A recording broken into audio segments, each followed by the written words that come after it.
Hi, everyone. Welcome to the new year. This is Office Hours. And if you're watching on YouTube and you'd like to be part of the conversation, you can join Zoom. If you want to be part of the actual conversation, you can join Mukana. You have to go from YouTube to Zoom to Mukana. If you want to be part of this panel and you think you have something to add, we would love to have you.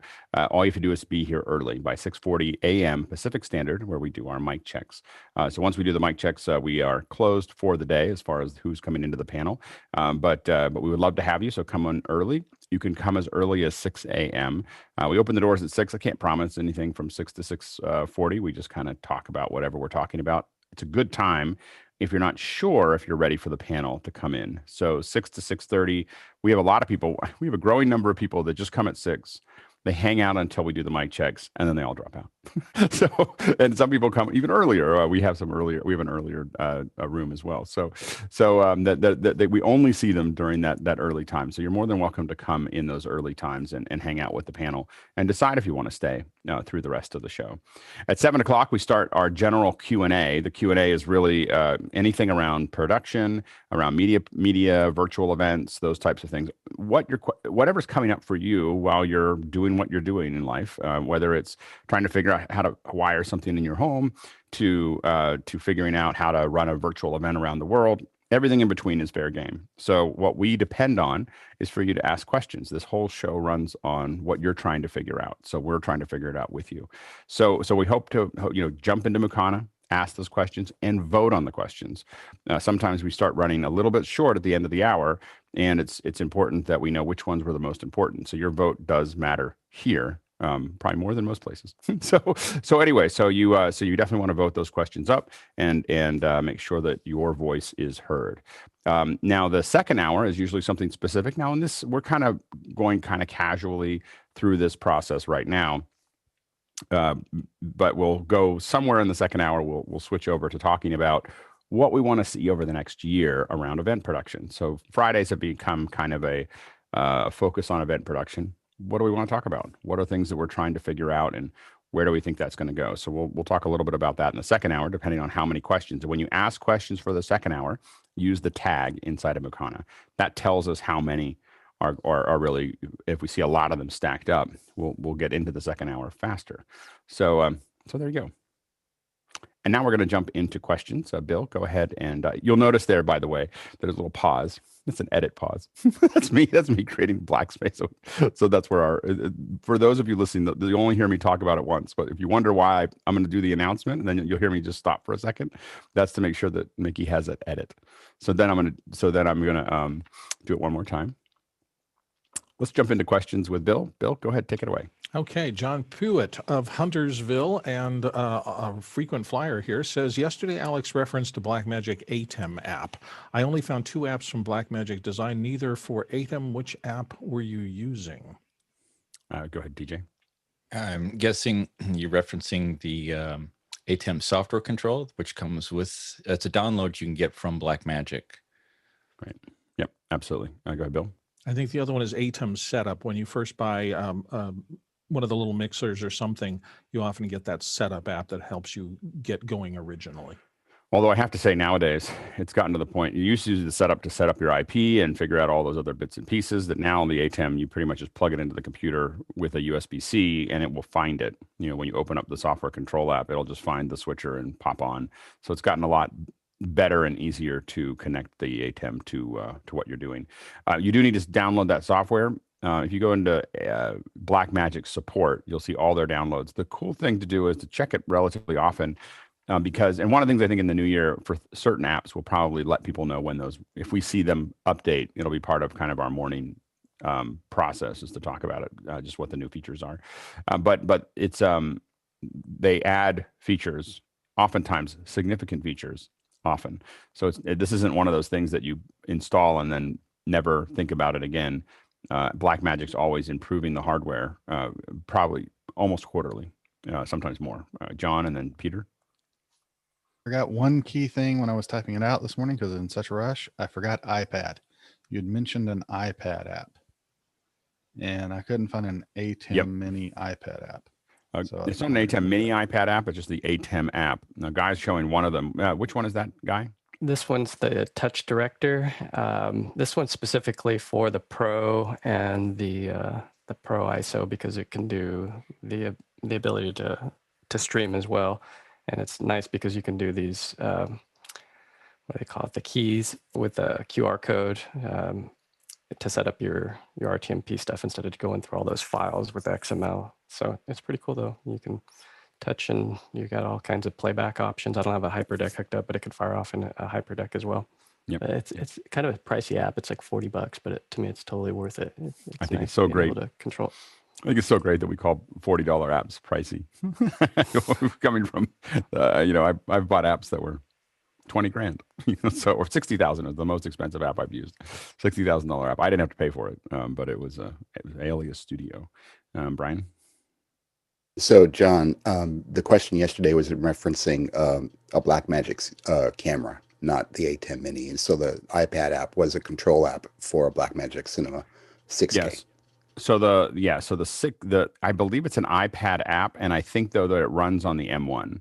So you can actually, this is one of those apps that is now running, I believe, on the M1. So you can actually install it if you have an M1 Mini.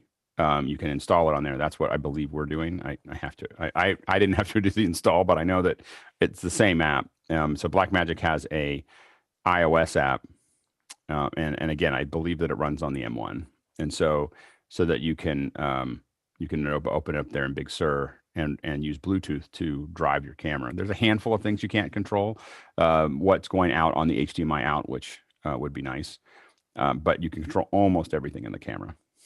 In there, I'd like to be able to switch to false color, switch to focus assist, switch to a couple, a couple other things while I'm that kind of stuff. When we send out kits that we're going to remote control, we have to kind of preset the cameras for those.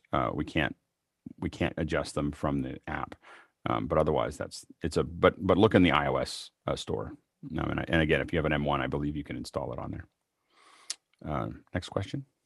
Comes to us from frequent questioner here, Jonas Dattel of Reutlingen, Germany, who often drops by every morning and says, when I host my Zoom machines in the cloud, what's the best way to get back to the grid view? Get the grid view back to the location to display it on a video wall. So you're running a Zoom machine in the cloud, and then you want to have the grid of that Zoom event show up on a physical video wall. In a venue. And what I would say is that you probably, if you're going to run the Zoom room, you'd run it in the cloud, but then you're joining that Zoom room or joining that Zoom meeting, not a room, because you can't do a room in the cloud, but you join the Zoom meeting with a room, from locally. You'll still need, you'll need a computer that's joining that Zoom, and you have to decide why you need it in the cloud. I mean, it does give you the advantage that it's stable. Like once it's there, people are jumping into that meeting. They don't have to, it's not based on your connection as to whether they're connected. But for you to turn that grid view in, it's not that grid view. It's a member of that meeting would have a grid view that you would put up. I think that would be the way I would approach it. Guy, do you have any other? I know you've been playing with this a fair bit. It depends on how you're connecting because it's pixels. Yeah, I mean, if you were to send it back down, we use Teradici, and still I would go with your solution, which is to just join, because if you take Teradici full screen, the resolution's still not as crisp and clean as it would be just joining locally and using a local machine. Yeah, so that's not, if you're looking for adding stability, then putting the Zoom meeting in the cloud makes sense. If you're just looking to run it, I would still run it from the, unless that cloud solution gives you something else. There are some things you could do. Like, for instance, you could have 3 or 4 different meetings in the cloud in one room that's jumping between them, or a series of rooms that are jumping between them. There's a bunch of reasons to do that, but that would be, you still probably want to use a Zoom client on the terrestrial end to put it back up. Next question. Moving on to Sam Greenwood from Toronto, Canada. I installed Pro Tools yesterday. How do I get it to see my interface? Go ahead, Mickey. So yeah, in the setup menu in Pro Tools, you go to Playback Engine, and that's where you're able to select the interface. Just bear in mind, in Pro Tools, you need to use the same interface as both input and output, unlike with other DAWs, wherein you can select a different input from and a different output. Very good. There you go. Next question. Dick Lieber of Chicago says, I have a ham radio transceiver that outputs 800 by 600 via a DVI port. I'd like to connect it to an ATEM. I have a DVI to HDMI cable, but just get black. It works okay into an HDMI monitor. What kind of converter do I need? My knee jerk would be a decimator. I don't know. I mean, you can get a lot of other things. You can struggle with a lot of other things, but my guess is that a decimator, you'll be able to plug HDMI into it and get SDI or HDMI out of it, and it will cross convert to something that that 800 by 600 is probably just not something that, while the ATEM Mini can do a lot, I don't know if it can do that. Go ahead, Paul. Yeah, I agree with Alex, but could you post the make and model of the ham radio you're using in the Mukana, please? And I could maybe answer it in there. Sounds good. Next question. John Pruitt is back from Huntersville. I was looking at my video options and there is an HD option in Zoom. Should that be checked? Yeah, I think that's, if you're starting a meeting, are those meetings going to be in HD, or do they want to be capable of HD? And so it doesn't necessarily mean in a webinar that they will be. We are 1080p now after being blessed by Zoom to do so. But it's not something that's an automatic thing. Normally it'll be 640 by 360 currently in webinar. And again, I think this is a transitory issue. I think that a year from now, we'll all be at least 720. It's just, infrastructure, everybody needing it. but I would definitely turn HD on. Yeah, absolutely. Next question. Victor Cajallo. And by the way, you would turn it off if you're having connection issues. Like, so if you're having a slow connection and because Zoom will break up trying to keep that resolution up if you keep the HD. So if you're having lots of connection issues, lots of drop packets, then you would turn it off. Next question. I'm Victor Cajallo, who I'm going to start referring to as the Office Hours band leader, says, for anyone who saw the KISS event, can you discuss your impression from a tech point of view? I did not see it. I thought about seeing it and then I just forgot. I could have seen it. I just didn't. Go ahead, TJ. For the most part, the show was well done. There was a little bit of a hiccup at the beginning when they cut from the pre-roll movie to live. The band members must have gone on stage earlier than they anticipated. So they kind of started and they were already mostly in place and the music was going. But the show, a typical KISS concert, if you've ever seen one, way over the top, super pyrotechnics, and they apparently did set some world record for pyrotechnics shenanigans. So, and there was a crowd on the balconies of the hotel, which is like a 15, 20-story hotel. So all the balconies were full of people. Yeah, I will say there's not a lot of excuse, especially when people are paying for a concert, to have a bad start. like we spend a lot of time working on bad starts, on starts. That is the thing. Probably the most important part of your entire show is your start, of how you get into the show. And so it's kind of. I mean, I'm sure that there was a reason for it, but that's the thing you rehearse. And there's, that's the thing you rehearse over and over and over again, and you figure out how you're going to get it. And a lot of it could have been comms, them just not knowing when they were going out. It could have been that they're set up to go from a pre-roll to it, but it seems crazy that a show that big that's being paid for by viewers didn't start well. Go ahead, TJ. I put a link in Mukana for the pre-show. They were running that before the actual concert started, and that is a really good watch to see the logistics of what they went through to Well, that's the pull part off that I something find of this. fascinating, that they went through so much trouble and then they couldn't get the show to start correctly. Now, again, with concerts, when we don't have if we don't feel like we have comms, we usually just go to a wide shot for minutes. When we, if we don't feel like the location crew is listening to us as the web team, which happens often, location crew is just like, we're going to do it when we're going to do it. And you guys can follow along. That's usually a signal for us we may take a hit on viewership, but we're going to wide shots. We're not, like we're going to go to shots where wherever they start, we're basically playing zone defense at that point. We're just, wherever they go, we're going to, we're not trying to hit it flat on. What these guys try to do is they want to be ready to cut straight into the concert, which isn't really, it's kind of, you want to have time in a concert to like get warmed up. So I find that, 2 or 3 minutes of showing the crowd or showing the setup or showing people and creating some anticipation is not necessarily a bad thing. So I don't think that you need to come straight into it like a show. I mean, you can definitely, I mean, even when you look at football games or you look at sports, different sports things, you have some time that they're talking before they start playing. And so I think that there's an opportunity there to do that. It's also a great place where hosts, just for all these, with any show that you don't know when it's going to start, having hosts available that can stretch. We do this we talk about this all the time. That can just sit there and just talk. Like, I don't know. I know that at some time in this next 5 minutes, something's going to happen. What's great is having a good host that can sit, or a pair of hosts that can sit there and talk. And immediately when they hear or they see the band, they can then change really quickly over and hand that off. Good hosts can make a big difference in gluing that kind of stuff together. Next question.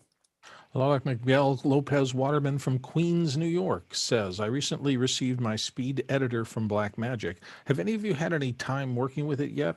How has your experience been? One of my best things last year toward the end of the year was stumbling upon Office Hours. Thank you. Oh, thank you. This is the little piece of hardware. Has anyone used the hardware yet? No one. Problem is we all have cameras, and because we had cameras, a lot of us have cameras, and because we have cameras, we have licenses. And so we haven't, it doesn't look like free to us. It looks like $300 for a new piece of hardware. And so I haven't gotten one yet. I guess none of us have. We'd love to know your opinion. If you just got yours, we expect you to come on and tell us how it is. Go ahead, Chris. Exactly. My understanding is that it works mostly with the cut page. And I know for me, I use almost exclusively the edit page. So while I looked at it, excitedly, I personally decided it probably was not worth the $300 for me because I already have my license and stuff. So, yeah, that's the hard part there. And I don't use the cut page at all. In fact, I click on it every once in a while. I'm like, what am I looking at? And then I go, I'm on the wrong page. That's, so next question. James Babbitt here in San Diego says, in Zoom using an iPad, is there a way to switch original sound on and off? I don't know if you get original sound in Zoom on an iPad. I think it just decides that you're probably not ready for that. You can't handle the truth. I don't think that there's any way to. I don't think there's any way to do that. Anyone else have any other opinions on that? Yeah, I don't think so. Now go ahead, Greg. Yeah, my guess is that you're right. I think it would assume that you're using the built-in mic, from the iPad and therefore kick in the processing. Yeah, it would be nice to have more tools in the iOS in general, just because we're seeing more and more people join it, and it would be nice to be able to do those kinds of things. Even if you had to set it in the web somehow in your personal preferences or something, so that you could do it. But the Zoom on the iOS devices is pretty dumbed down. Next question.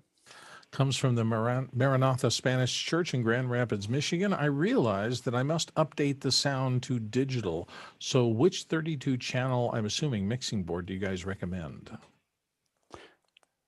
Just waiting for someone to say it. An X32. That's like a softball. Yeah. Yeah.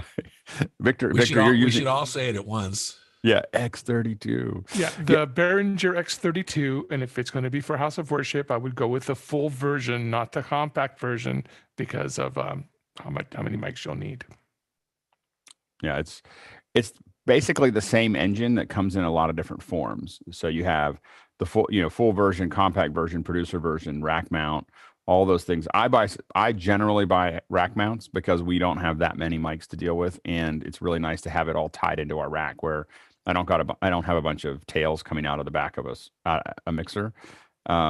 So I tend to lean that direction, are the racks, but you will only, then what we get is an X Touch on the outside, an X Touch to control it.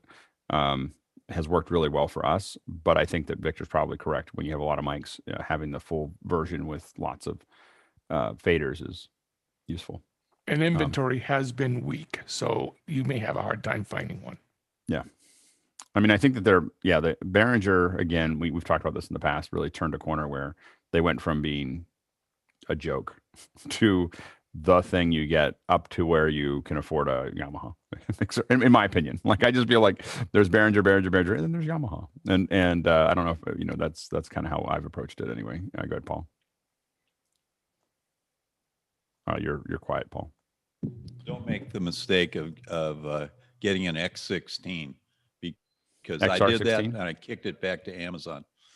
You want to get the X32, and when I called the folks at Behringer, they were outstanding, great support. Yeah. I mean, in their limited, if you're working on some things, the XR12, 16, and 18 are good boxes, but it's a night and day difference to go to the X32. And then then you can also add Dante cards and lots of other things to them that make them a lot more powerful. They are more expensive than those, so those are good cost-effective solutions. But the X32 jumps a lot. Mickey thinks something's funny about it. No. I know he's probably thinking about my mic handling. He's probably sending me a nasty gram right now. Next question. You have a good mic now. You just have to stay close to it. You just got to stick with one mic and stay close to the mic. Go ahead, Greg. I was just going to say that the church is already using a Soundcraft SI, so looks like they already are digital. So I was going to ask what's wrong with that one. Yeah, I don't. But I'll do that offline. Yep. Next question. My fellow San Diegan, James Babbitt, is back. Hi, James. Frequent questioner here. When someone is using an iPad in a Zoom meeting during a conversation, a word or a sentence is sometimes muted. Is that the result of an open loudspeaker on the iPad interfering with a two-way conversation? And would using headphones on the iPad solve the muting issue? Yes. It may not solve it, but both sides have to have a headphone in. And basically, while they've created all these tools that make it easy for us to have an open air conversation without earphones and without whatever, having an earpiece on all ends creates a much better conversation, and it has for a decade. And nothing's gotten better. The technology hasn't changed dramatically for 10 years of how they do echo cancellation, and something has to give for them to do that magic.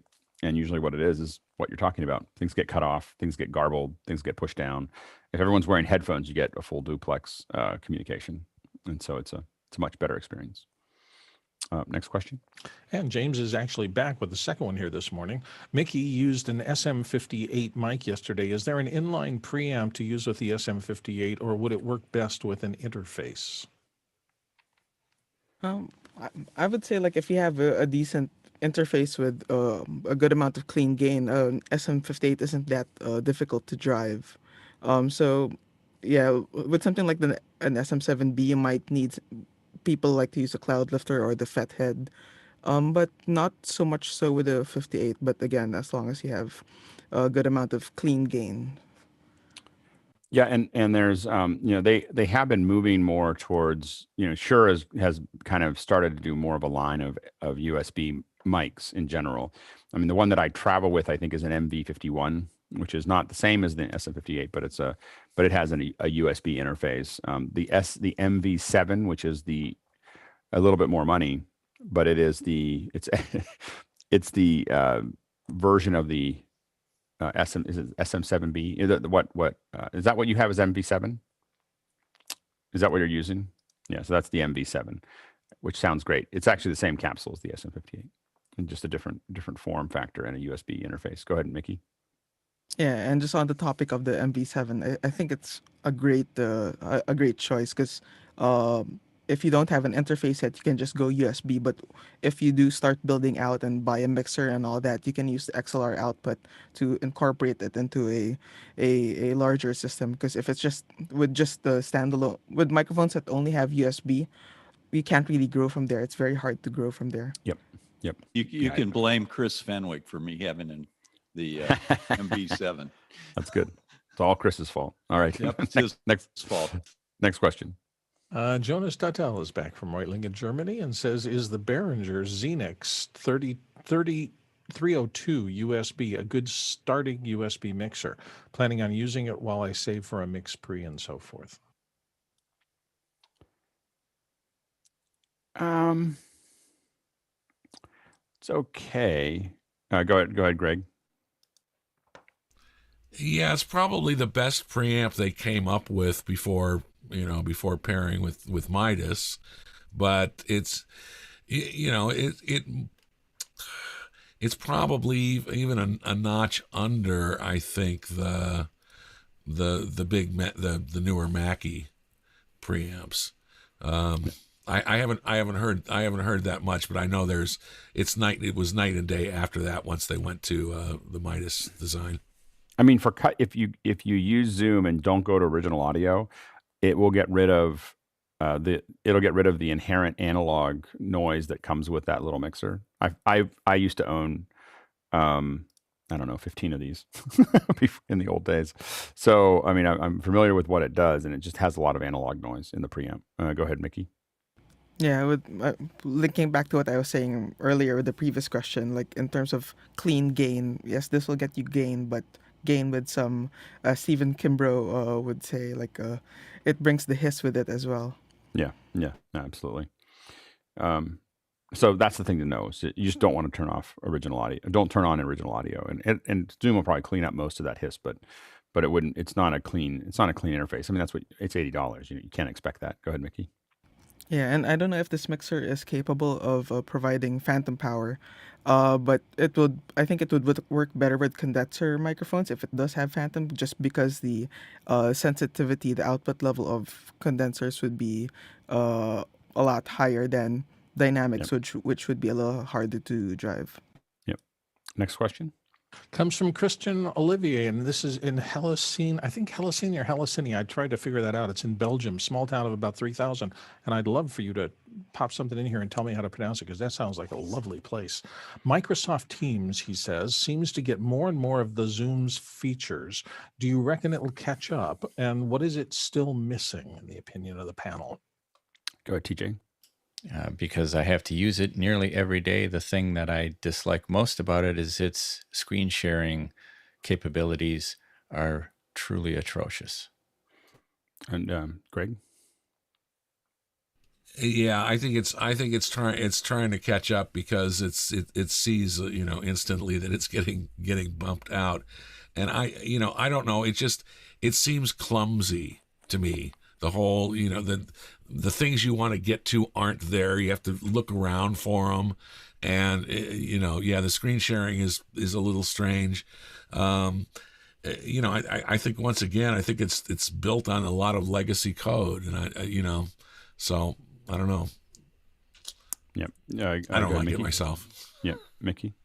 Yeah, just have a question with regarding Teams. Like, are you now able to like put on a show there and moderate it, like keep the audience muted and their cameras off, or is that something that only really. Zoom is still the only one that? Yeah. Okay. Yeah, John Pruitt. Just got to remind you that Teams and Zoom are very different applications with very different purposes. Teams is designed to channel communications for a team, while Microsoft would love for it to fill the role of a Zoom. It doesn't. It really can't. It's designed to store documents within. It's designed to set up channels for communications between different individuals. It is a replacement for Skype. It is a competitor for that other product that's slipping my mind, Slack. But it's not Teams. It is. I mean, it's not a Zoom competitor. Well, and I think that my impression is that Microsoft doesn't want to lose people completely to Zoom by having them say, well, if it doesn't do video conferencing, we need to move to Zoom. And then you start to see Zoom adding things that are more, the funny thing is that Microsoft adding this is not something we want. Zoom adding all the other things, like a little, like the other window that I get when I open up Zoom with like my friends and chats and everything else. I think that that's moving towards the Slack thing. And most of us just turn that, like, how do I turn that window off? like I'm not like, and maybe, and it could change. I mean, that could evolve at some point. Like when Amazon started selling something other than books, I was like, they're doing books so well. Why do they need to add other things? So I'm willing to be wrong about where Zoom is going, but I have to admit, as a user, pretty much everything that doesn't, there's so many things to add to video conferencing that everything I see at Zoom add that doesn't include making the video conferencing better. What goes through my head is they added that instead of, something that would make this better. And I feel like they lose focus. But that goes to even all the goofy, like little things little video effects and everything else. I just think that those are silly. So I just feel like, let's keep our, limited programming resources focused on making the experience better. I think that stuff like making the audio much better and the video much better, those things are valuable. The interaction, the things we're doing with, like getting to a point where we have breakouts in webinars be really useful. So those things I'd love them to spend more resources on. Trying to compete with Slack and Teams, I'm not sure if that's a useful use of resources. Because I think that, Zoom does something, what it does it really well, better than everybody else by far. And I think that Teams, with all of them, I think one of the big things is that I don't think Teams I don't think a lot of people do the grid view, do this gallery view. Teams has this weird, totally dry. I mean, I've been in a meeting where they did that little together thing, with everybody all. Holy smokes, did that make me uncomfortable? I was like, all I could think of was, how do I get out of this meeting? How do I get out of this? It's so weird, it was, and I don't know what it is. It's their version of a grid view, but it was it was a test early on, but I was just like, oh, I hate this, and so, but I also hate, as you all know, I hate, if everyone here was in virtual sets, I probably wouldn't keep doing office hours. It just makes me so upset to see people in horrible. I don't like bad green screen. It makes my brain go crazy. Go ahead, Paul. I'd say clearly for large meetings, Zoom is just like light years ahead of everyone. For one-on-one, I really like Google Meet, and I think that Teams is kind of in third place. It'll be real interesting when Hugh comes on here next Wednesday to see what those guys are going to use. Excuse me, to run their big conference. I'll be real interested in that. Yeah, go ahead, TJ. Just to give Teams a little love, they do have one feature that I really do like, is when I'm a participant in a meeting, I can mute anybody else in that meeting. And so there are lots of times when, because of the experience here, and I can hear somebody making their breakfast during my morning meeting, I can just go in and mute them, even though I'm not the originator of the meeting. And here any co-host can do that. So it's just a matter of building up enough co-hosts that they can play, those roles. But I'm not the co-host of that meeting. So Right. Anybody in that meeting that's a participant can mute anybody else. That's useful if you're in a corporate environment where everybody knows each other. Not useful if you have a lot of people that don't know each other, because people can get muted, indiscriminately. So that's the problem with that. But yeah, go ahead, Peter. I was going to say that if you actually read the controls, Zoom has that function too. You can say anybody who's on the same domain as you can control the meeting. Yep. And Peter, I think coming from yours, we're getting some kind of bleed of something else going on there. Next question. And we're running a little low on questions, so this will be a shorter New Year's meeting if we don't get more questions. So this is a good time if you want to keep hanging out with us. Is a good time to ask questions. Anyway, go ahead, Bill. Greg Gibson in Washington, D.C. is up next with, what's your go-to device to control a Zoom room? Lenovo M8s are $89 right now. Is anyone using them? That's a better price than we've been paying. Ours were the Samsung tablets, which were about $119. Go ahead, Guy. Yeah, Greg and I have been talking about this offline. Chris Russo actually shared a nice picture, which hopefully he doesn't mind me sharing it as well. But basically, here's his setup where he's got two of the M8s to run two Zoom rooms side by side, and he's got these little laptop stands to do it. So I like the larger size because if you look at the controls of what you're doing, when you go to pin a participant, look at how small that is. So when you go to, let's say I pick TJ, there's the little pin video. I don't know if you can see that, but it's super small. So if you go with the M8, be aware that you might accidentally hit request camera control because it's so dang small. So be aware that the 10-inch for just a little bit more money, I think it's $40 more. If you're doing this all the time, I'd go with the bigger screen. Mm-hmm. And then there is also the ability to do this through the web. So you can now launch the controller through the web. And if you have a touchscreen, this is running Zoom Rooms controller through the web. So this and can now Can you open multiple Zoom rooms from multiple web pages? Yeah. Yep. That's interesting. Because then you could really put, you just have multiple monitor outputs, and you could have a bunch of them. You could have 4, you could kind of array that kind of process. You'd have 4 or 5 rooms opened, or 8 rooms on 2 monitors. And Oh yeah, and then there's that one thing that we were talking about, Alex, the claim host. It's on a Zoom room. For some reason, it's not in regular Zoom, but this gives the ability to, if you click it, it'll ask you for the code, and then you can take over host, and then host can take it back. But that's that's one of the. Yeah, I'm curious as to whether that's just Zoom rooms, or whether, because we try to do that. Go ahead. It is right now. It looks like from the documentation that it used to be there, but it must have confused a lot of people or something, so they took it out on the regular Zoom client. I made a request to get it back, so hopefully they put it back in the regular Zoom client. Yeah. No, that'd be very useful. Next question. Maranatha Spanish Church is back from Grand Rapids. What do I need to set up a Zoom meeting in the cloud? Issues with internet dropping because of high use in the community, and he's on Comcast for his provider. Does anyone want to jump into what it takes to build an instance in AWS? I mean, that's what you're doing. Is you're building.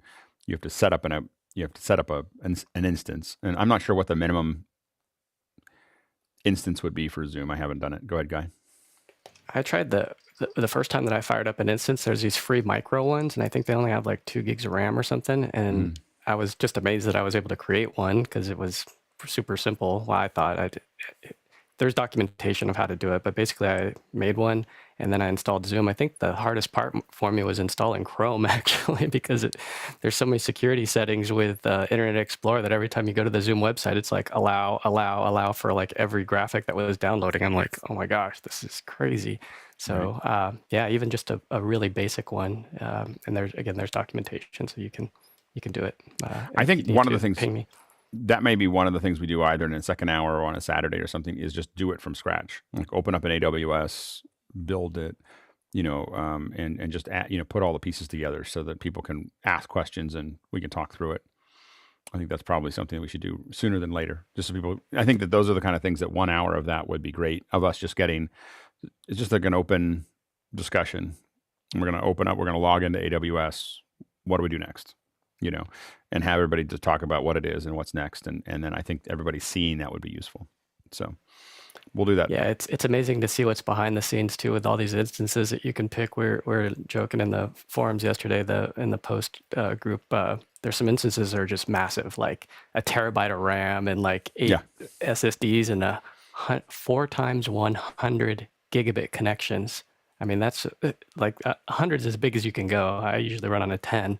So 100 times 4, that's just insanity bandwidth. So it'd be fun to rent one of those. You could rent one for $9 an hour. Yeah, I think the most I've done is 256 gigs of RAM. For a photogrammetry. So we put photosynth now Metashape on it, so that I could run something that I couldn't run on my home computer. Like it was like, can't get it to work. So I need a lot more RAM. So we threw more RAM at it. It's pretty powerful. Next question. Ron from West Michigan is in with, speaking of Blackmagic updating their products, I have a Blackmagic Design Web Presenter that only outputs 720p. The last update to the firmware is in 2017. Have any of you heard of any future for this box, or should I move on to an ATEM Mini? Yeah, the ATEM Mini is the next generation. If you look at the Web Presenter, what you'll actually see is the fact that it was a switcher. You could go between HDMI and SDI. And so it had it. I always think of that as the original ATEM Mini. So it kind of just did the basic stuff, and people, used it pretty heavily. It is great because what I'm missing right now from Blackmagic is a rack mountable solution that does what the presenter does. The presenter has been great because we would have a bunch of them stacked up to use, and so you could put 3 per U, in, and have them interfacing, as webcams, which was useful for a variety of things that we were doing. So the ATEM Mini is one solution. Remember that the new Video Assist will do basically a 1080p through USB-C into your computer and do the same thing that the webcam's doing. the I don't think there has been a replacement. My biggest complaint about the presenter, it wasn't actually that it was 720, which I think was useful when it came out. The biggest thing is that they don't have an IP control. So we can put a front face on it, but you can't send commands to the web presenter. Because I always thought that when I got it, I looked at it and I was like, oh, it'd be really great if I could switch between HDMI and remotely. You can't do that. So anyway, it was just like a missing feature to it. But it's revolutionary for what it did. A lot of us talked about it for years, that we needed something that would just look like a web camera to everything. And I will say that there are still things where the ATEM Mini doesn't show up in some video conferencing, and the web presenter always shows up. So I always have one. I always have a web presenter because it's just you have to have one in your pack, because the ATEM Mini can sometimes not get there. It's just too much for that computer. So anyway, next question. Christian Olivier is back from, I think it's Halliceny. He gave me a note and said that the diacritical A's were pronounced like A's, so I'm hopefully getting better at it. Could Alex demo the lower third question from Mukana as mentioned yesterday? Oh, let me see if I can. No, I can't do it right now. Still not set up. I meant to set up between the last one and this one. Ask again tomorrow. I'll set it up. I'll set it up right after this meeting and get it working. I don't have a way to. Maybe I do. Hold on. We'll come back to that. Let's go to the next question. Let me see if I can show TJ it. Asher is up next with, will my MixPre-3 II work well with my Shure SM58? Mickey, go ahead while Alex is. Sure. That's a pun. I caught it. Nice. Yeah. It'll work fine. Like, MixPre, sound devices, preamps in general have tons and tons of clean gain, and they sound very transparent. So, yeah. Yeah, and as you said, SM58's put out a pretty robust signal for a dynamic mic. Greg Curta has something that he wants to add. Well, I just thought we should also mention that if you want to kick up the mic budget a little bit, you could always go for a Beta 58. Which affords you a little, another 10 dB of gain. Is that the basic 6 to difference 10 between dB those somewhere. two, Greg? Is it just the amount of It's the magnet. output? It's the magnet that's used in the assembly, and this is a neodymium magnet, and it's a lot more powerful, and it produces a greater charge. So and it's supercardioid. The Beta 58 is supercardioid. Yeah, because that's why I have a Beta 58 on my drum set, so it doesn't. Oh, it is only do that much supercardioid. I didn't know that. We all learned. Okay, here. well, Alex, there you go. Ready? No, I'm not. Okay.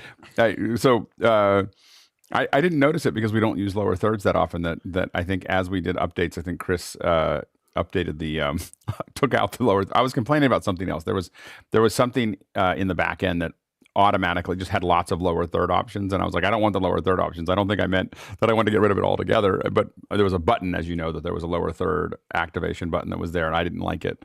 And so it got taken out, but so did all the lower thirds. so anyway, we'll get it put back in next week, and then we'll show it. We'll show it. It's useful. All right, next question. I know Chris saves all his old codes. So. Yeah, he's very efficient. Yeah. So if I say I don't want, the responsiveness is very high, but sometimes I get what I asked for, not what I meant. So anyway, it's all right. Rachel Ann Clifton, our friend, is up next with a question for the panel on their own designs for slide decks, fonts, pitches, colors, and the number of slides which are considered your standard. Anyone want to weigh in on that? That is a great question. Yeah. So for me, I tend to be like Helvetica a lot. Like Helvetica New is kind of like my go-to. I always want it to be something that is. I hate serif fonts in a slide deck. Like hate it.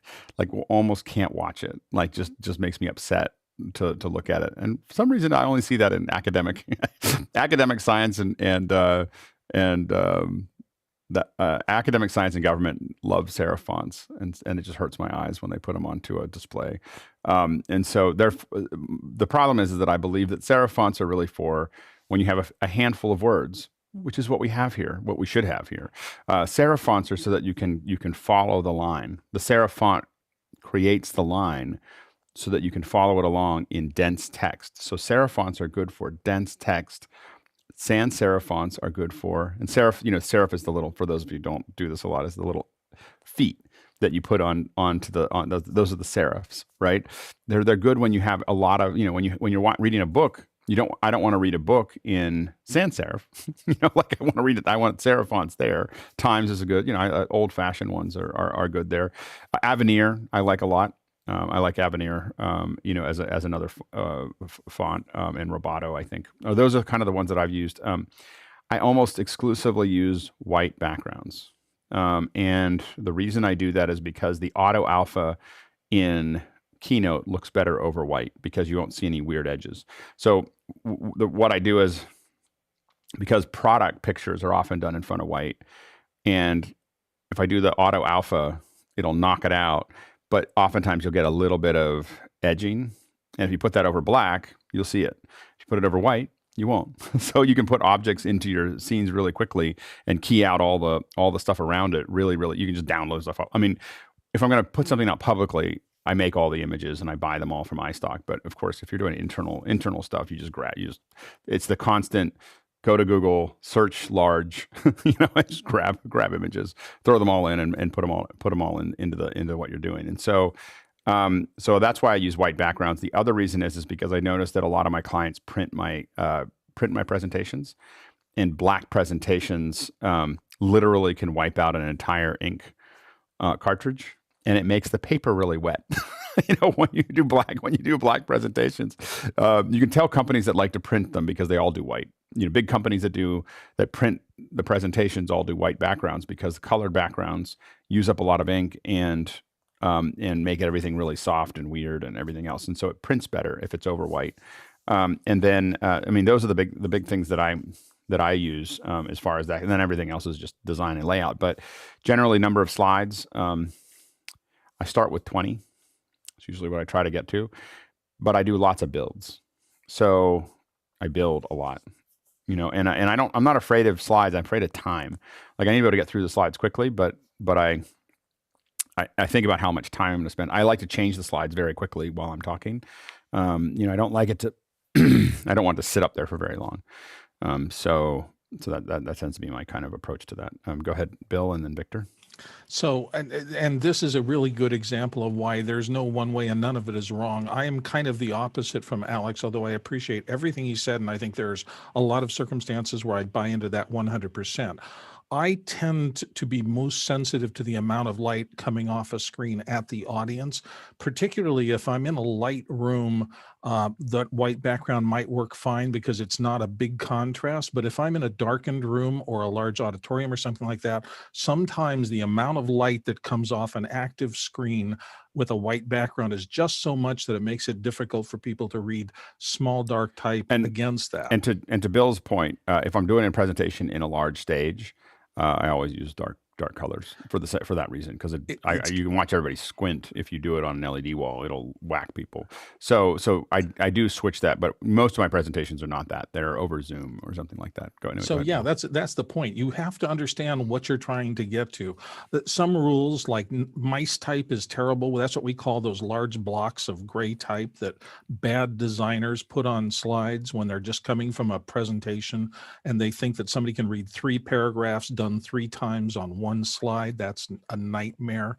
So, and we all talk about the Apple slide presentations from the Steve Jobs era that were genius pieces of simplicity and leading and guiding and presenting concise thoughts powerfully rather than gushing out tons of information over the course of the same amount of time. I think Apple still is the gold standard for slides in general. Even now, what they do with slides, there's still a lot of what you see there is still, you can still see the transitions. They're still using Keynote for big chunks of their presentation, and they are still the gold standard for a design, for like simplicity, what you should be showing on a slide. I think that Salesforce is probably the gold standard for presentation technique. But the level of work that they do to do that is intense. They memorize everything up on stage is memorized. So there's not, they have a confidence monitor, but they don't use it. and so the it's just that if they get lost, it's there. So they are in my opinion, they work harder and it's better. It's a better presentation over stuff that I find relatively boring. Like what they actually are talking about. I'm like, oh my gosh, you have to be good at talking about this, or no one would listen. And so, but they're really, really good at it. I think if you took Salesforce's approach to presentations and added it to Apple's approach to slides, you'd be pretty much at the gold standard across the board. Go ahead, John. So, I work in a corporate environment, and I've got a little different perspective on this, because when I'm doing a presentation or slide deck, I'm usually doing what they call a 1 or 2 pager, which is I get 1 or 2 pages on a slide deck that somebody else presents, which means that I have to make a content dense slide deck to get everything in those 1 or 2 pages. And then it's going to be handed to somebody else that's going to revise it and then present on it. I don't even get to present on it. So it's kind of the one positive thing is my corporation has given us a really good template that has color charts, and it walks you through in like 30 or 40 slides what to do and gives examples.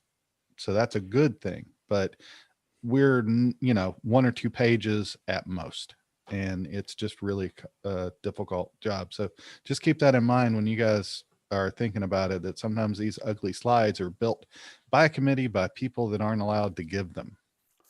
Yeah, I mean, I think that the issue though is that the question is anyone, the problem is when you put up a dense slide, people aren't reading it or they aren't listening to someone talking. Like that's the problem, is that you've now created a pipeline.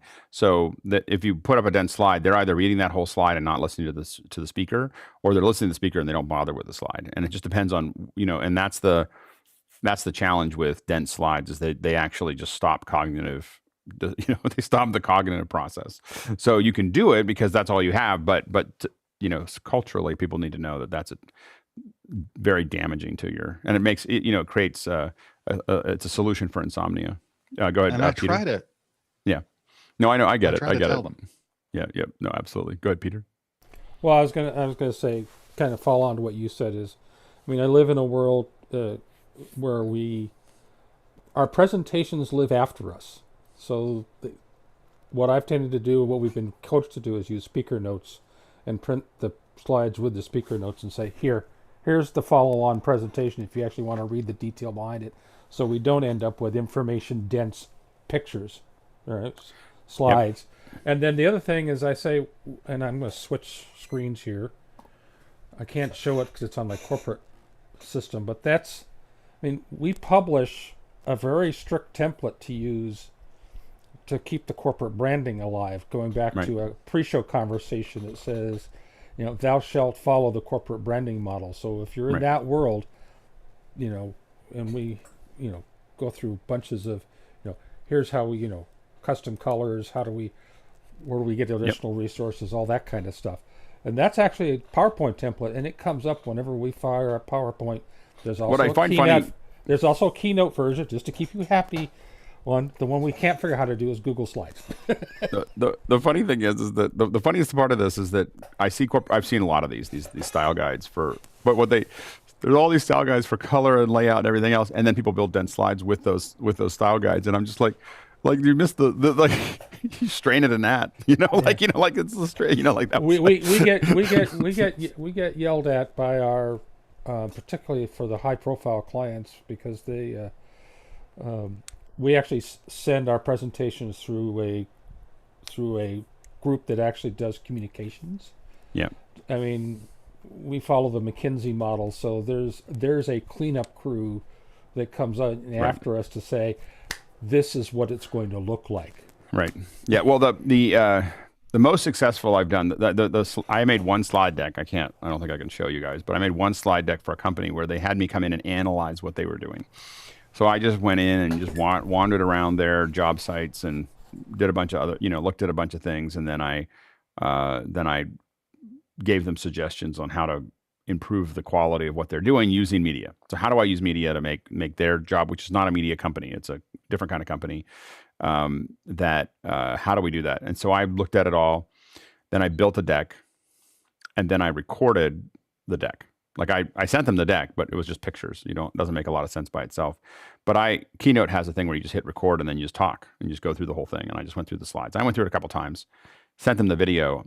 I'm pretty sure almost half the company saw the video of over 1,000 people. Like, like it was like this thing that was constantly being referred to. It was like this little 10-minute Bible, of what we're going to do and how we're going to do it. And there was all this stuff that started, it was probably the most impactful thing that I've ever done in a corporation where I felt like it really got heard. But what it was is instead of handing them, I did hand them the deck, the PDF of it. And I also did provide a pages document, which is instead of doing notes in the deck, I took the deck and I took all the images from the deck and put them into a pages document and then did, actual prose, around it and made it kind of a nice designed little brochure. And so if you really wanted to read it, you could read it, but almost everybody just watched the video.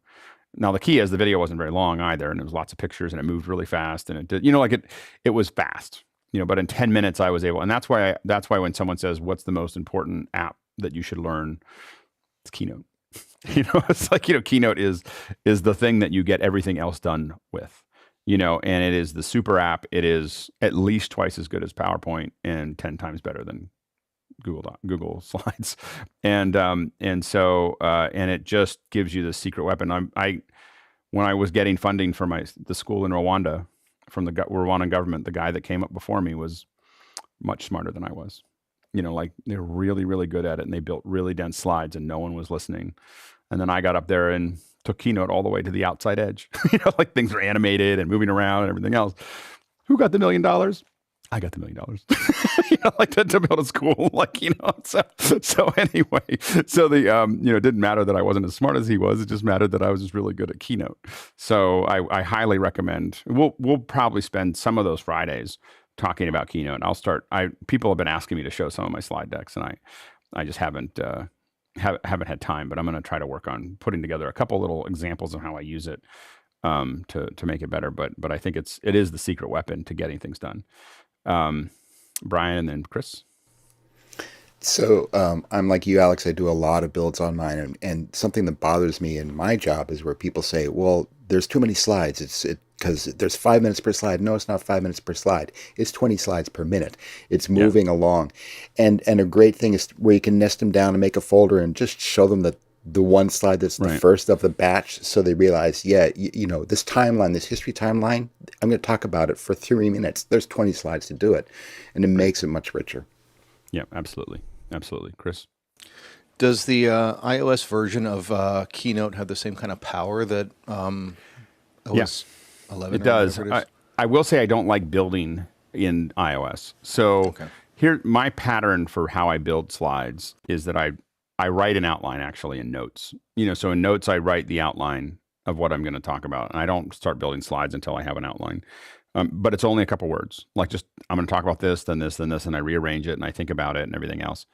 Then I go into Keynote and I kind of pay attention to that outline. But then what happens is as I start working visually, now when I'm using Keynote, my first pass is in my iPad.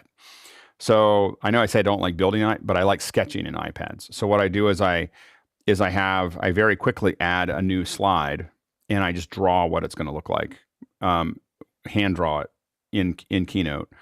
So I go slide to slide to slide. So I have the outline in Notes, and then I look at those notes. But then what happens is as soon as I start drawing, I'm like, oh, then I need to have this, and then I need to have this little circle here, and then I do, and I start, and I kind of go down and I add all the other things that show up in my brain as I'm putting that together. Excuse me. Then I take that, I save that to the cloud, and I open it in Keynote on my laptop or my iMac or whatever, and I open it up there, and I've got all these sketches for every slide. Now I start to work through them. And I start building them out. And the first step is kind of an animatic of them all. I just kind of lay things out and I go through it. And I usually put little boxes that just say image here. And I have a note of what kind of image I want, kind of play with the layout there. But I do things in passes. The mistake I think that I'm used to make with Keynote slides is that you build the first slide and then you spend a lot of time making the first slide great. Then you build the second slide and then you make the second slide great. Then you build the third slide and you go one slide at a time and you build them all and you lose the thread. So you lose the whole narrative of of what you were trying to say. and you spend so much time picking all these images that you end up, if you back away from it, you end up throwing out half the work.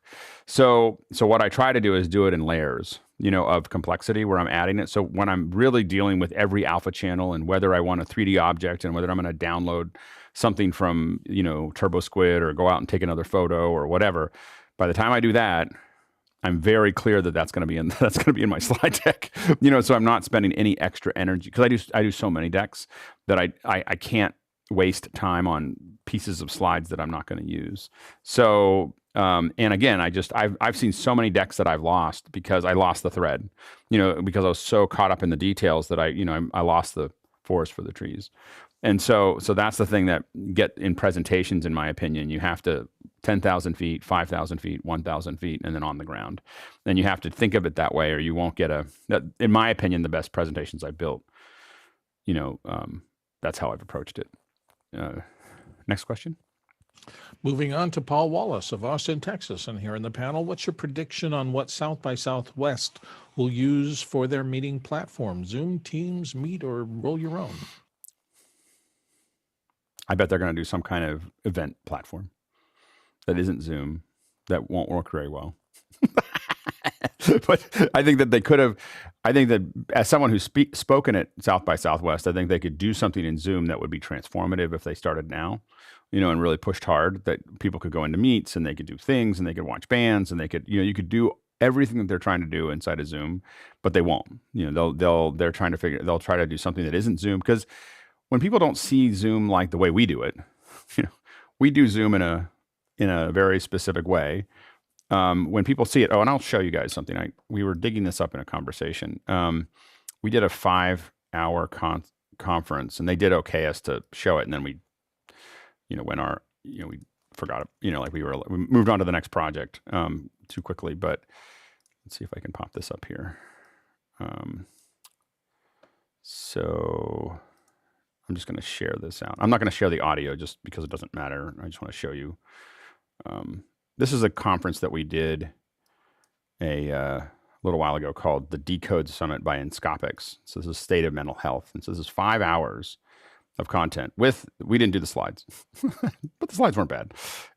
But so this is kind of the layout that we did. Now this is all with Zoom rooms. I haven't been able to show you guys a lot of Zoom room stuff. So it was kind of, I realized I can kind of show you through it. But what you'll notice is these are using the little kits for the most part. There's a couple people that ignored us, but this is the Pile mic, or I think it was either Pile or Paulson mics. You'll see all of them wearing them. They're all using C920s. Thank you, Hosmuk. So then we built these super sources. This is all in the ATEM switcher. This is the one guy that wouldn't listen to us.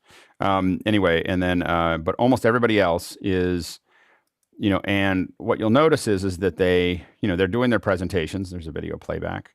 But what you'll notice is everybody looks clean. Everybody's well framed. Everybody sounded good. She has her own setup. We didn't need to give her a setup. Ariana Huffington does this all day, every day. But we're able to then make sure that like, for instance, she looks great, but the only thing that we didn't push too hard on is the fact that the symmetry made me crazy. Anyway, and then Jewel did her own video that was there. So, but what you'll see here is that, relatively, and if you watch it and listen to it, and we can put a post up to it. Now this is, obviously, again, these are scientists talking about this. So you will get some dense stuff, but some of the dense stuff was actually pretty interesting. But people are well framed. People sound good. People are fairly well lit. This is like a little, I don't remember. I think we sent them all ring lights on this one. It was actually NAND lights that we sent. There was like a single NAND light there. Anyway, this is when we moved to the LumaPads, I think. Anyway, when you put some effort into the far end, it's a totally watchable event for 5.5 hours. It was, not people breaking up and falling apart and bad audio and bad video and all the other things. If the stage was flickering and underlit with bad audio, how many people would stay in the room if you were doing the event? Definitely the largest portion of that cost of doing that event was sending out the kits and managing people. But we spent anywhere from a half an hour to 2 hours per person that was speaking. It was like 40 people, that, and to make sure that it all worked. So I think that, and that's all in Zoom, with Zoom rooms doing production, the people watching it were in Zoom. So we published that video back into Zoom, so, and you can still have two-way communication with the people. People could still raise their hand and ask questions. But you could, so that was being not sent, it is in YouTube, but it was also when the event happened, there were about 500 people watching, or no, maybe 800 people, in the event. So, and it was a good quality event, and they were really happy. Chris and then Paul. I'd be curious to watch that if you post a link. Yeah. Two quick things. What was the earpiece that they were using? And the gentleman who didn't follow, he had the bigger cans. What was he using? Some kind of gaming headset or just it was some, Bluetooth? I think it was some kind of, it was a Bose, I think the Bose headset. That's what it looked. Okay. And then everybody else had some kind of an earpiece. It was an auto. We use the autos for those ones. Okay. In the future, we're moving towards these audio implements version because the new version of the autos appears to have a lower gain on them. I mean, they're not as powerful as far as the speaker goes, and so we find that the audio implements, the volume is better. We just got a higher level of complaints with the autos about people not being able to hear us than we get with the audio implements. The audio implements do push the price up just a little bit of our overall kit from the autos, but we're probably going to move to them because they're better. Jeffrey? So getting back to the South by Southwest question, the biggest thing that they'll probably end up doing is they'll try and find somebody that will pay for this, whatever conference software they're going to use to stream out. And so whoever has the highest bid is usually going to be what it is. And the other thing is they're going to definitely be doing slide decks. I don't see that changing for South by Southwest, even though we don't really care too much for it. I don't see that but there's a lot of at all. There's a lot of South by Southwest that are roundtable discussions, that are, and I think that those would actually be better on Zoom than they are in the room, which I find to be. Go ahead. And for those, there'll probably be different types of software because it's a big event. So we might see some Zoom in there. We might see some Microsoft Teams in there. We might see somebody's conferencing software, but it'll be a mixture. It will be fun. It's still the highest bidder. It'll be fun next week to hear what the theory is and the process, and then it'll be fun to go to it and see what actually comes out. Again, I'm not with all these conferences that are trying to do something inside of that. I'm never that optimistic that it's going to go well. Go ahead, Paul. They're going from a 10-day event costing thousands of dollars with 70,000 people attending to a virtual event online. So how if they hired, that's going to be. All I can say is if they hired, if Grant, Blue, Jeff Keithley, and I, and a handful of other folks came in and did this, it would change the world. like it would, because we know how to scale it. We would scale, we would scale it. It would change how everybody does events. I don't think that, if they're smart, they would have already made the decision about what they're doing. So I don't think there's any time to do it. But I think that they probably made the decision sometime in the fall to how they're going to do it. But all the events that are run up to South by that Hugh has been on, I watched them. I'm doing a little bit of homework for this thing on Wednesday, and they've all been horrible in terms of production value, audio, and everything, and mostly they've been lacking in audience participation. Now that's not South by Southwest. That's like the Austin Technology Council.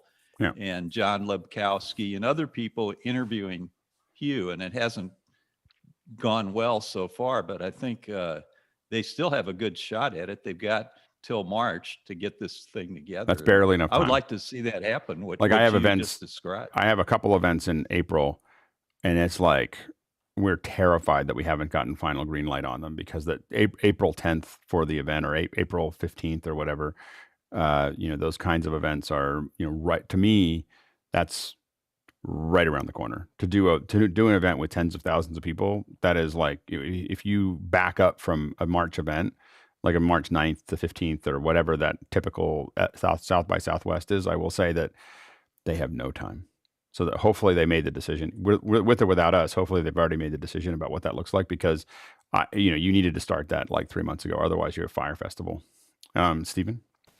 Paul, isn't the major goal of South by Southwest to feature Austin and bring people there, though, not just be a conference? Yeah, well, it's going to have to be. Yeah, that's one of the big things, and the big thing that you really like about South by Southwest is the serendipity when you're like walking through the convention center or walking down 6th Street and I run into somebody like Jeffrey, for example. And that's the elusive thing that. But I think that again, capture that.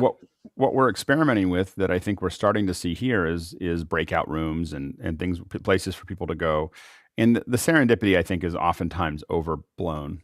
Now, I admit, as an introvert, I don't have a lot of serendipity, and I'm, I know that it sounds crazy that I run shows and everything else, but I interact with people in a pretty controlled environment. So like at an NAB, if you don't walk up to me, I will never walk up to anyone else. Like I will never walk up to someone I don't know, ever. And so at NAB, I am unless they're like a person that works at the booth that I need a question from. But outside of that, I'm not like someone doesn't walk up. I benefit from the fact that I'm on shows because people walk up to me every 10 feet. But I get to just respond. But I don't have any skill set in the area of, I've been on the air for 30 years. I don't have any skill set built around breaking the ice, and so for me, there is no serendipity, there is, and again, I think that but I think that the more powerful connection is birds of a feather. Where people are going, that we're all interested in something. And I think that Zoom rooms potentially do that really well. Like for instance, if you take those speakers, like what I would love to see South by Southwest do, as someone who's been a speaker there a bunch of times, is when you do those round tables, the 5 people that are in the room talking about podcasting or talking about whatever it is, or green screen or production, then you break out into breakout rooms, where each one of those speakers right after the event goes into their own room. And everybody that just went to that event can go into that room and have a discussion, roundtable. So the people who were interested in what I talked about, they go all there. And people who are interested in what someone else talked about, they go all there. You break all those things up and you end up in a really interesting thing that you can't, and people come in from all over the world and they can be part of it. And it can be much bigger than 70,000 if they did it well. And again, I'm excited to hear what they're going to say. My expectations are limited into what will actually happen. Bill, I'm sorry, not Bill, but Paul. The backbone of South by Southwest is something they call the panel picker, where you choose what panels there are going to be, and that right now it's done completely without any video component, without any interactive or media component. It's strictly it's all text. Somebody makes a proposal and then people vote on it, and the top panels that's what they get. So maybe one of the things they could do going forward is put do the panel picker in Zoom or some kind of video platform where you could actually preview and get a flavor. The problem is you wouldn't. People are and what it would be like. The problem is that what you really need to do is tell people what the minimum requirements are to be in the panel. Like, we just expect you to have this, this, and this, and there's a huge prepping process that'd be required. Typically the way the panels have worked, at least the ones that I've been on or that I've been invited to, have been people pitch the ideas for South by Southwest. Sometimes they have the whole panel formed, and sometimes they don't. But they pitch the idea based on what South by Southwest is looking for. And then I don't know what the panel process is. I just know that they get accepted, and then someone calls me and says, "Hey, we're going to do this thing." It's like, okay, sometimes they include some of the key panel members. But I do, to your point though, is like, I would never show up at South by Southwest without a pretty good audio video setup. But I know a lot of people will, because they'll be like, "Oh, I do this all the time." That guy with the headset, he does that all the time. Like that's what you get. I do this all the time. it's like in Art Man on Fire, I'm just a professional. I'm just a professional. I'm just a professional. That's how I hear it when people say I do this all the time. Anyway, anyway, it'll be interesting. It has the potential, like South by Southwest this year has the potential to change the world. Whether it will or not, I don't know. But it is one of those. There's like 2 or 3 conferences this year that could flip the whole world into a different paradigm. But they'd have to say, like, we want to flip the whole world into a new paradigm. And that could, to the detriment of South by Southwest, it could mean that South by Southwest is never the same again, because people would see what was possible, if you have access to all that talent and you actually execute it. I don't know if people would want to go back to a physical event, and so, but I'd be surprised if they do that, but that they are probably one of a handful of conferences that could turn the whole world inside out in 2 weeks. Anyway, and this would be the one in March before, everything else happens. But we'll see what happens. Peter? I was just going to say the big issue there is, as Steve Kimbrough said earlier, was the in-person part of this was so important as far as they were concerned. They haven't declared one way or the other yet. They're saying they're going to do both in-person and virtual conferences, and I don't know how that will work. I mean,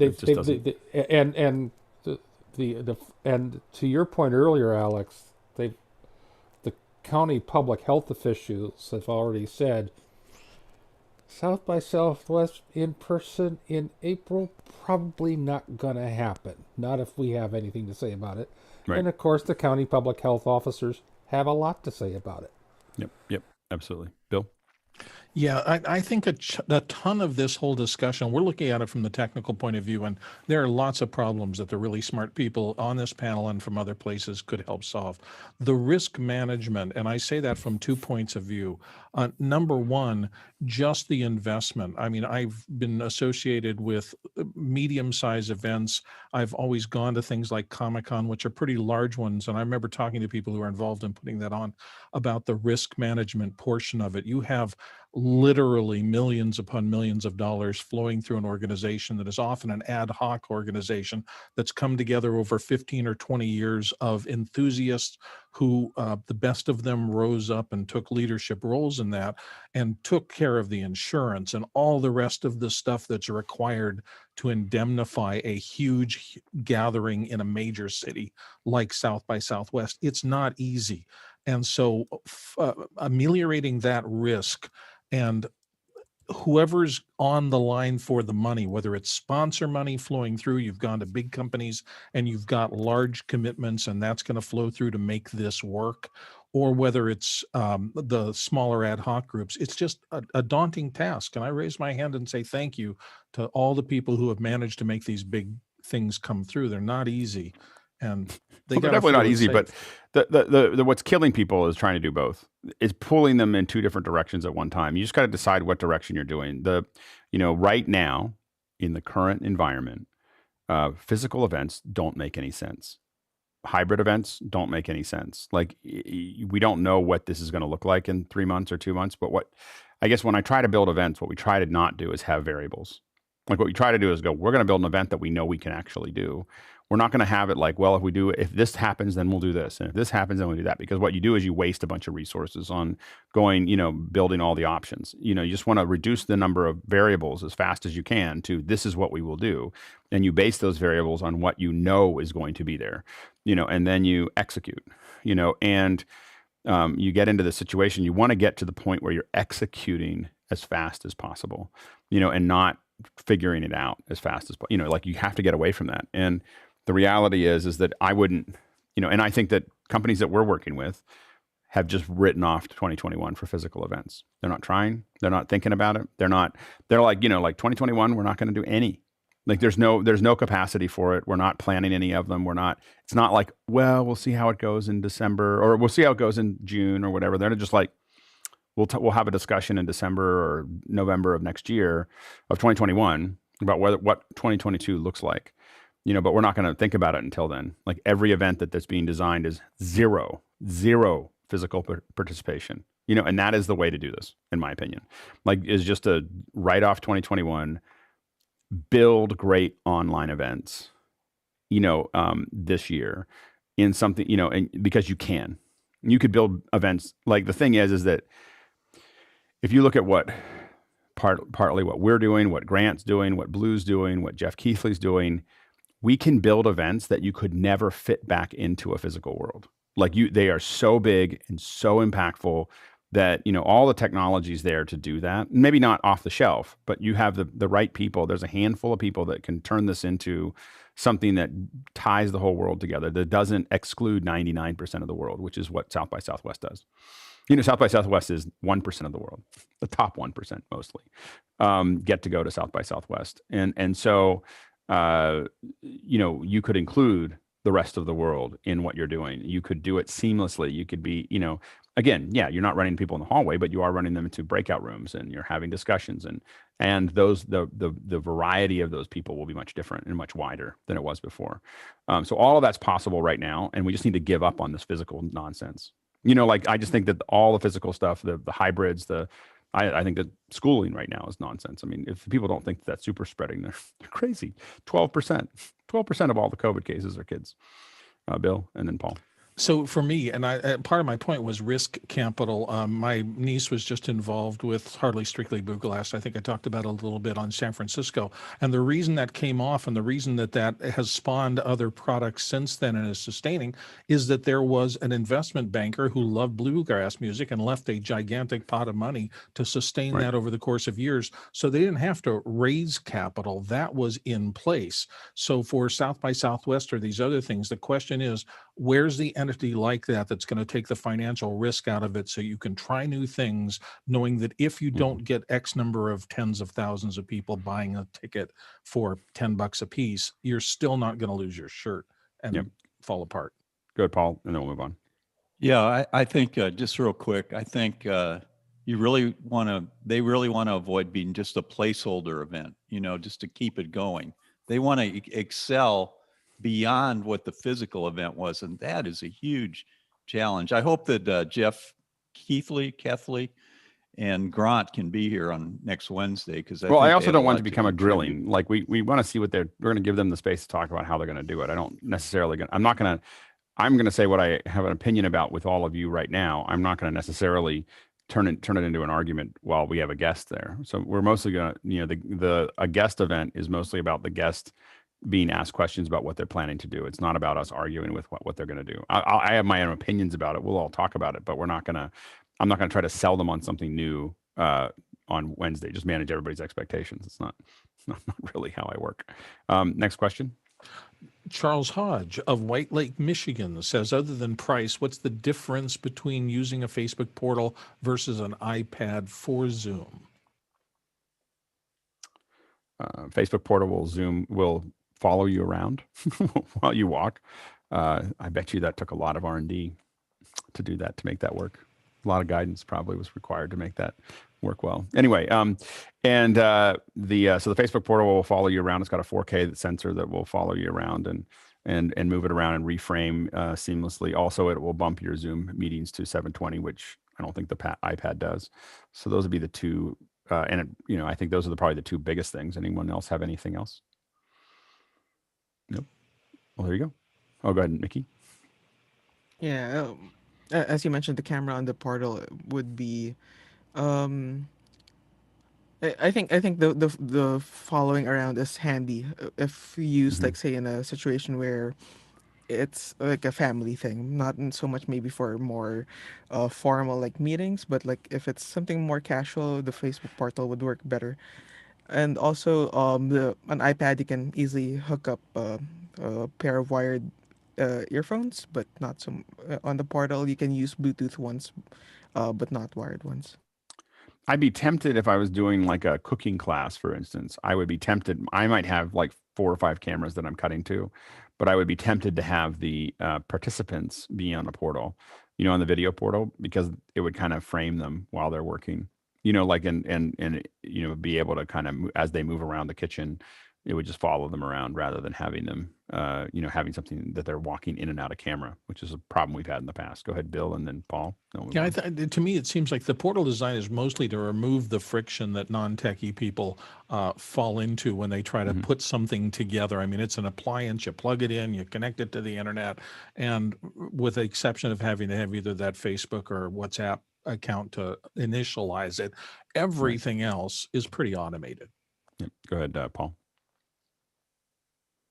There's good portals and not so good portals. Like what I'm on now is the Portal TV, and you can see that's got this junk right here that I don't need. I don't need this little button showing up on my screen. But when I switch to the Portal Plus, it's a whole different thing because I'm in Zoom. I'm actually in a Zoom meeting. Right. Coming into this Zoom meeting, it's a separate Zoom meeting. So there's trade-offs with the different portals, and I'm hoping that the Portal TV, which is fantastic because you can hook it up to the 70-inch TV, right? And that it's fantastic, but it's got all this junk, in the middle of the screen. Because you need it on the TV. Yep. Next question. Michael Vosbein of Woodstock, Georgia is in with, on my Yamaha USB mixer, the line inputs saying minus 10 dB unbalanced. What precisely does that mean? Would balanced quarter-inch cables eliminate the minus 10 dB? Just waiting for Mickey or Greg. I'm waiting for Greg. Go ahead, Greg. Go ahead, Greg. Where's the eloquence of Jeff Francis when we need it? Yeah. I'm not putting my thoughts together quite well enough today. Perhaps Mickey might address the math of the minus 10. It was developed by the Japanese to smooth out the math of the voltages, and also it works well with consumer gear. Now, but if you have the same kind of analog Yamahas that I know, the regular inputs will also accept regular line input at +4. And they just have a pad switch or an attenuator switch that drops the level, so you can use line level on the regular inputs too.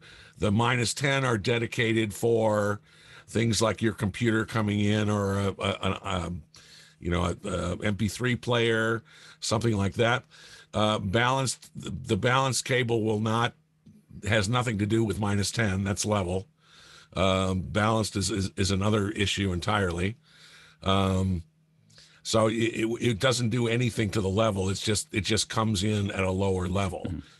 And the interesting thing is that on most of those that I've seen, there is no gain on those channels. So you're stuck with whatever that level is that comes in at minus 10. Mickey, you want to elaborate? Yeah, with an input that is minus 10 dB and unbalanced, I would assume that might be an RCA input. Minus 10 dB, dBV to be exact, is consumer line level, and +4 dBu is professional line level. So I don't know the exact math behind it, but essentially a consumer line level input is expecting a much quieter signal, lower signal compared to a professional line level input would.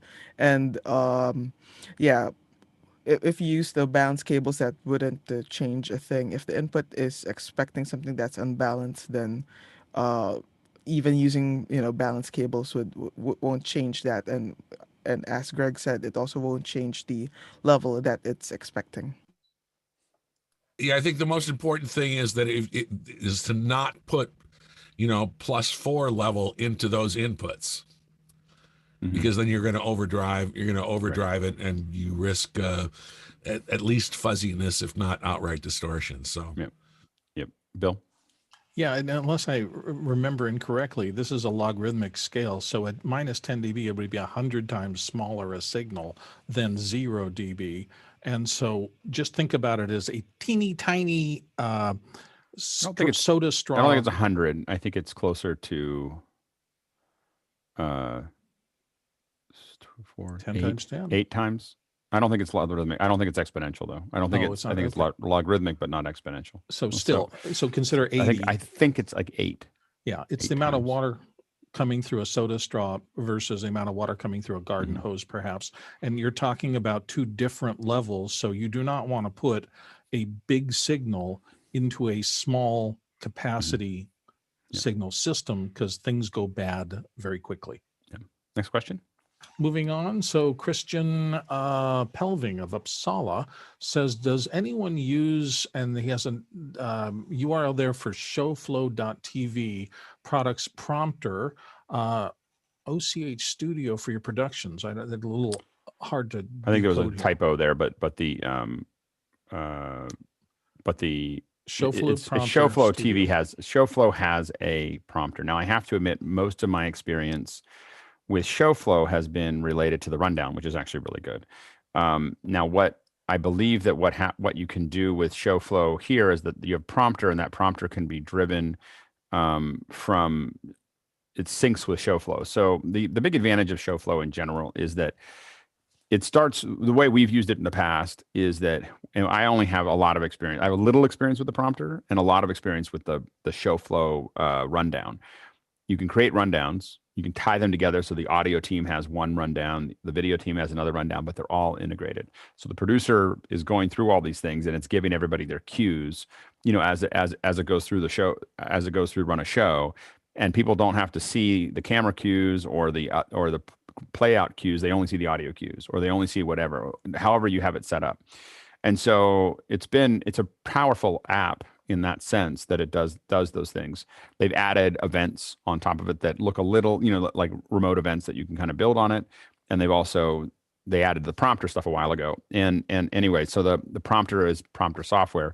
I wouldn't use the prompter software on its own if that was the only thing I was using. I would use the prompter software as a add-on if you're already using Showflow as a solution. Now there's a lot of different prompter software. I think that we use we use teleprompt operators, or like prompter operators, like Michelle, who came in on one of our second hours. She's my go-to person that I've been working with for 5 years. When we need something, we usually have Michelle, and Michelle is kind of part of a network. So if she can't make it, she usually has someone, but she comes in over Zoom and she just runs the whole thing. It's not, I think that prompting, our presentation prompter is what we use. I think I have so many on my on my computer that I have to, but I'm pretty sure it's presentation prompter. Yeah, that we use there. But she uses it on her end and then pushes it through Zoom, to us. I'm sure that there's web versions and everything else. It's not the software, it's the operator. Whether it's Courtney or Michelle or someone, prompting is, I definitely can prompt. Like I've prompted for many CEOs, oddly enough, mostly because it came up at the last minute. Someone asked for it. That's why we all have it on our laptop, is like someone decided they wanted a prompter 10 minutes before the thing, and I get a script and I have to clean it up. So we all know how to use a prompter software. But if we're planning something, we have a prompter operator. I cannot understate the power of having a prompter operator, because people are sitting there going through it, and you need someone who knows that thing like the back of their hand, and they can do edits and change formats, and and you're not trying to figure it out on the fly and everything else. If you're a YouTuber and you're doing it on your own, there's you can make that easy. But holy smokes, if you're doing this at a professional level, you need a prompter operator. Like that is it's not something I would do by myself, not in front of anyone important. Like it's the people's when you start getting to a level where you're prompting, in my opinion, when you're under that level, I wouldn't prompt that often. There is an AI one that I think is kind of cool, that I can't think of the name of it right. It might be Prompter AI or something that is kind of cool. You load your software in. It's on an iPad, I think. And it just keeps up with what you're talking about. It just it does voice recognition, and it scrolls. I can't remember the name of it. If I was going to do YouTube and I really wanted to do it that way, I would probably use that software by myself, but I can't remember the name of it. And I'm not a big fan of prompted content. So I don't do it myself very often. Go ahead, Brian. It's probably Prompt Smart. Is that Prompt the one Smart you're thinking of? Yeah. So I prefer to have something a little more authentic. So there's a glassy eye look that prompters generate that I don't like, and so that's the reason I don't use them very often. John. I use the Prompt Smart, and it works very well. And you can go off script. That I like it. So you could be right talking and doing it. And I use it primarily because what we do with the parks is a one person show. Right. So. Right. I just like to describe things the way I'm going to describe them, and I say them differently, a little bit differently every single time. As you notice, there's been people have asked me whether I want to record the first 3 minutes or 4 minutes of our show, and I prefer to do it different every time. Like I'm so. Next question. Moving on to Brody Hafner from New York City, who says, when Alex preps Zoom participants, are there any special considerations for hearing aid users? We have had remarkably few hearing aid users. Like, I think we've only had it a couple times, and they were techie enough that they had a way to tie their computer into their hearing aid. So the only 2 or 3 times that we ran into it, they had a way to do that, and they were more advanced than we were, about it. Like, that wasn't even an issue for them. They were like, they didn't need, they knew more about how to tie their computer in than we had any understanding of, and they had it all working. So I haven't had to deal with it as much. Go ahead, John. I am a hearing aid user. This is a loop that I have. Yeah. Put it around my head, and it's my accommodation, and I don't want the people to have to worry about it, but this is how I fix it, so I don't have to put other headsets in. When I'm not using my hearing aids, I have the same, what is it, the N? I'm trying to think which flavor. Yeah, the N ear, which actually uses the exact same transducers that are in my hearing aid. So I don't feel strange when I've got the other ones in. So, yeah. And this little device is $150, and most hearing aid manufacturers have some sort of. And your computer's transmitting to that device? Yeah, this one's hardwired, but I actually have used Bluetooth transmitters with it also when I need to walk around. Right. Yeah. Bill? Yeah, almost all the modern hearing aid manufacturers have migrated, at least the ones above the very inexpensive ones, to having a Bluetooth option, because most people who have either a one side or both sides hearing impairment want to use systems that allow them also to listen to content, their televisions or whatever. And it's been pretty inexpensive for the hearing aid manufacturers to incorporate Bluetooth technology into those systems. John? Yeah, the reason I use this rather than the Bluetooth is that the Bluetooth also gets other things on the phone and stuff. So this is independent of Bluetooth, and they're usually wired into the hearing aids also. Next question. Moving on to Brett Dekis in Kansas City, Missouri, for show flow diagram connection lines. What colors does everyone use for each type of cable, such as blue for audio, green for video, black, and so forth? Note, that was the end of the question, black, etc. Okay. So I don't use colors on my thing. I don't use very many often. I mostly use black. And the reason is because people print them. so I use dotted lines. So I use a lot of different kinds of dotted lines to derive things. I used to use a lot of colors, but I've kind of moved away from it because we keep on printing them, and then they were getting printed out in black and white, and then people didn't know what I was talking about. So I moved to a variety of different, I don't think I have a specific rule of it. I mean, I look at whatever I did the last time. I don't have it off the top of my head. Of this certain kind of dash means something, this means something else. And then the other thing I do is I do layers. So I don't necessarily print everything out all in one piece. So my IP, like my video pipeline is one layer, my IP is another layer, my power is another layer, my audio is another layer. So if you look at it all together, you'll see them all on top of each other, but you can print out each one, and I do this in OmniGraffle so that each one of them's got their own layers. That way I can put them out separately. Go ahead, Bill. And Alex, I know, is a fan, as I am, of OmniGraffle. It has a wonderful palette of lines that gives you dozens and dozens of different combinations of dots, dashes. It's very cool. Yeah. Anyone else? Next question. Moving on to TJ Asher of Minneapolis, Minnesota, and the panel. Recommendations on good sounding stereo earpieces for use in streaming while on camera. Been using my Skullcandy buds for months, but I'm becoming unhappy with the visual impact of them. I like having sound in both ears, so stereo is a must. Price from a Colin to an Alex, can't afford a Mickey. For those of you just Should we joining us, a define it? Mickey is $3,200. An Alex is $700, and a Colin is like $15 or something like that. So go ahead, John. I use the Mi Audio M6 Pros, which I don't know how stereo they are, but they're stereo.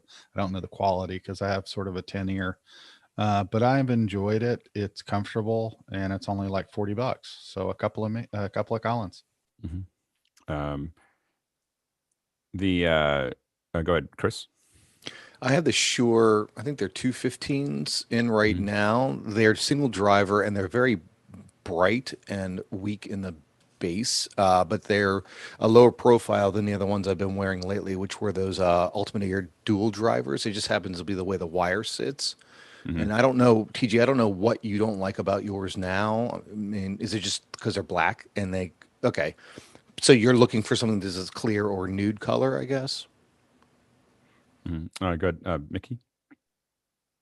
Yeah, similar to Chris, I'm using the Shures, but what I have on are the 425s, and I also have the 535s, and they come in clear as well, like what Chris is using. But another option, not that I would suggest, is though it doesn't have nearly as much fidelity, it's more for communications, are the Bumblebee sidekicks. Yep. But those are really low profile. Yeah, Is that Bumblebees what the guy is, and Ear holding Heroes up? are both very low profile. Whoops, you're out of focus. It's out of focus.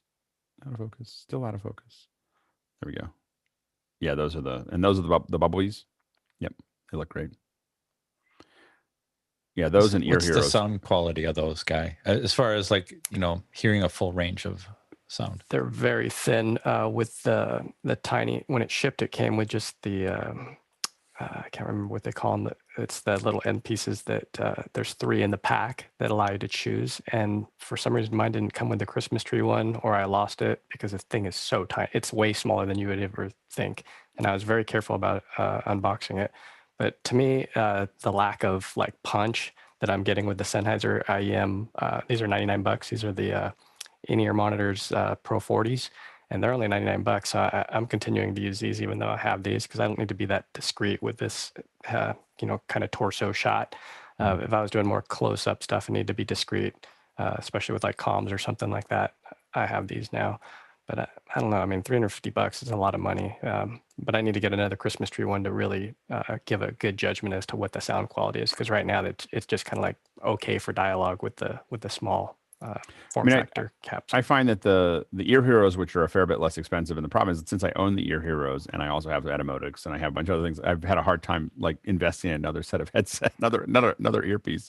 So the Ear Heroes are extremely low profile. You have to put the little cover over them. If you don't put the cover over, some people put them in without the covers and super uncomfortable, but they're comfortable when you put the covers on them. Their fidelity is much better. Like this one is really like a 1K, like 1 to 4K. I mean, it's like the audio implements is really designed for speech, and you can't do anything else with it.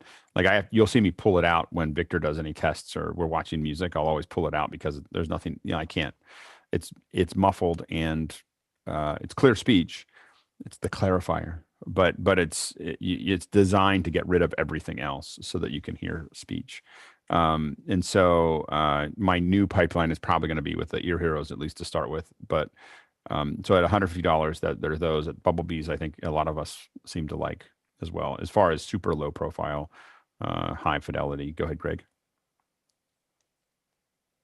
Yeah, I think with the Bumblebees, what you're paying for is the discretion, the ultra low. I mean, they're almost invisible, but along with that, you have to expect that it's not going to be full range.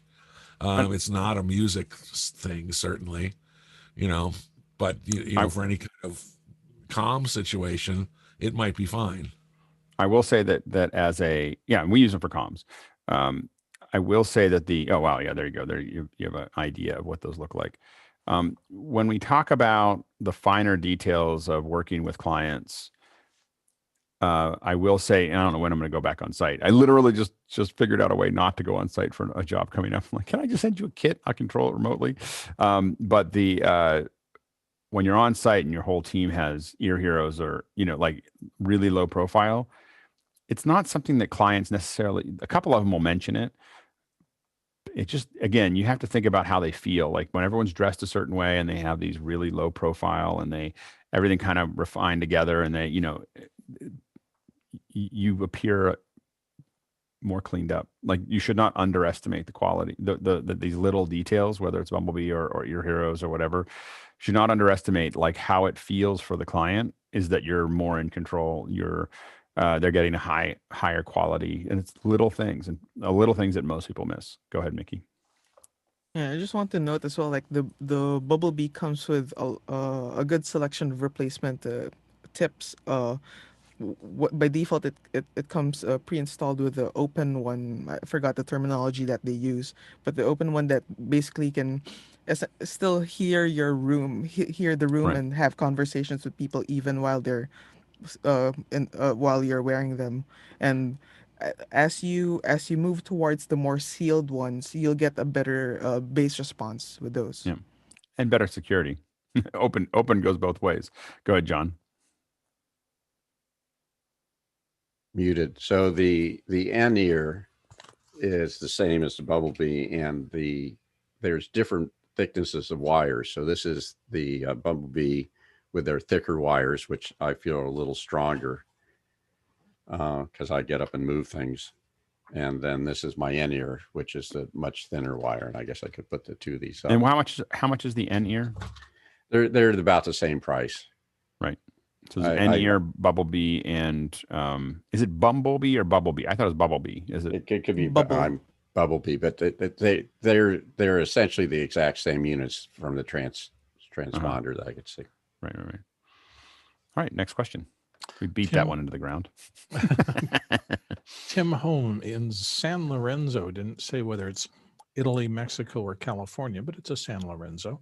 Tascam DR70D. I have Rode lapel mics with adapters to use with inline jacks, but no audio is coming through. Do I need a power supply of some sort to make it work? If so, is there an online option? Go ahead, Mickey. Yeah, it's really hard to tell without knowing which Rode microphone and also what adapters you're using. If it's a microphone that's wired for like the typical Rode transmitter with a locking connector, and those also work with Sennheiser transmitters, you would need an adapter that is active, not just a passive like XLR to mini jack. You need an active adapter that will turn 48-volt phantom power into 3 to 5 volts electret power, or plug-in power, as some people call it. If you send full 48 volts to the microphone, it could possibly release the magic smoke. I've done that. The Samsung, it just smokes right out. Smoke of life. Yeah, exactly. Yeah, for just a second. Next question. Moving on to Maranatha Spanish Church again from Grand Rapids. I was just asked about the X32. Will we have to update the stuff we have connected to our analog mixer to work on the digital Behringer X32? Go ahead, Mickey. It depends exactly what you're sending to your old mixer. If they're all analog lines, and if the number of channels in the old mixer is the X32 would cover, then you should be fine. The X32, just so you know, has 32 channels of mic pre's and a couple more channels of just line level ins. So if the channel count of your previous of your current setup will fit within that, then yeah, it should work. Next question. Leo Mindell of London says, while I believe that Alex is 100% right regarding events and that they should be virtual, for houses of worship, the need for hybrid is going to be big in 2021. What are the big issues? And maybe this should be a second-hour discussion, he says. I mean, the biggest issue is attention. I mean, like it's, here's the problem is that technically, I mean, I know a lot of people want to do hybrid. I just don't think it's a good idea. I'm just going to flat out say that it's a bad idea that people who can't get out of the past are stuck in. And so you can only unstuck them so much until you just do what they want to do, but it's not going to work. Like I've done hundreds at all kinds of budgets. It's never, it makes you feel better because you're including the online audience. It's a hybrid event and it sounds good and you feel better because you did it, but feeling better and actually executing, is very, very different. So if you want to feel better as an event producer or your client wants to feel better, they can include the online audience.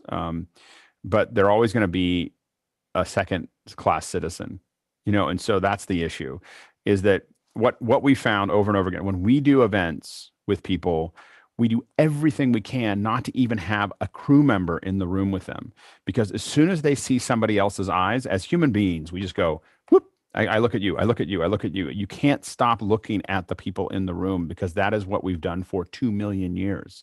Like for 2 million years, we look at everybody and we make eye contact unless we, are on the spectrum. And so the thing is that it's a lower brain problem. It's not an upper brain. It's not training. It's not whatever. I mean, you can get trained out of it, but with 1,000 events, you can get good at ignoring the people in the room.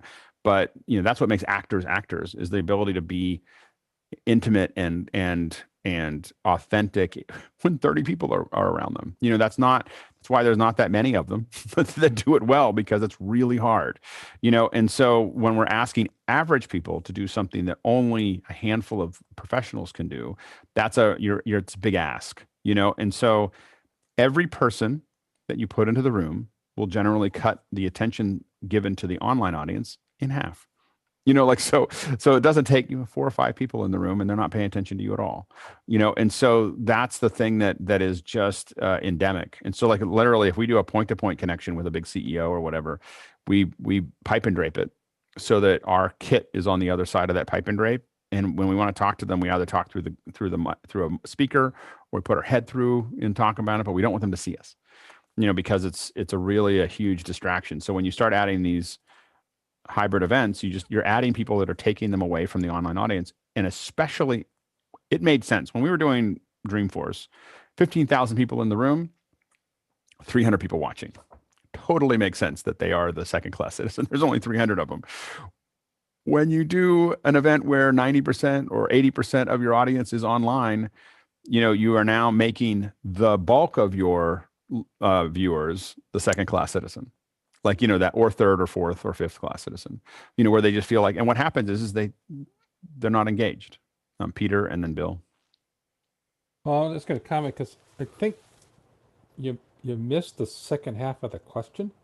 So I'm going to say, I had this very conversation with my bishop last week, and we've come to the conclusion that he's going to start pre-recording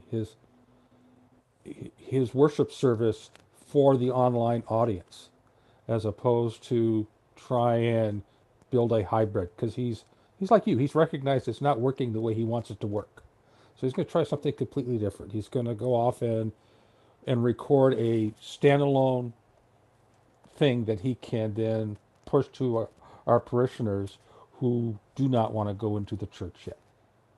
Well, and I would do audio, like the, audio is probably just as good if you're gonna do a sermon.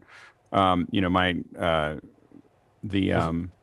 of us like the ceremony. Sure. I just know that, like, I just know that, like, the ones that are doing it, the people who have been doing it for a long time, the TD Jakes and those types of folks, they just package up the sermon for you. And they, and I know because my wife listens to them almost constantly. So it's almost like, in the morning before she goes to work, and in the evening there's a sermon going on somewhere, and so it's kind of a constant thing in the house. And but that's just the sermon, and it's video, but she just plays the audio and does the thing that she's going to do. And so the thing is that, I guess, here's what I would say is the next generation of all of this stuff, because I've been asked to talk about it for a couple churches, is here's some reading materials, here's some videos. I'm gonna give you a small sermon to think about, recorded, and then we're gonna have a discussion. You know, like, again, get back to, let's discuss what the sermon was and actually have a round table over Zoom. Watching a sermon is not necessarily a great experience, in my opinion. But I think that, again, what you want to do is play to the strengths of what you have, and pre-recorded, it makes sense to have, but just keep it short, anyway, go ahead, Bill, and then TJ. This always reminds me when people ask this question about my experiences back when the 5D Mark II came out, and all of a sudden I was doing video with a still camera, so I got fascinated. So I learned a lot about still photography and studied it for a long time. And then people started asking, well, since you've got the same camera, can you do both? And I would just say, no, because I can be an 8 out of 10 as a videographer and an 8 out of 10 as a still photographer. The moment I try to do both, I become a 4 out of 10 at best. That's on my best day. My head is either doing this decisive moment, or my head is doing follow the flow of everything. It cannot do both at the same time. And I think that is the problem of people who think you can do live audience well and broadcast well at the same time. And the thing is that whether whatever, like what I will say is that this is a generalized solution, generalized conversation. I know that we're talking about churches, but no matter what your religion is, whether you want to listen to Buddhism or Christianity or Neil deGrasse Tyson, it's a whole nother religion, I just see science as another, as an Eastern philosophy major, you just look at everything as a religion,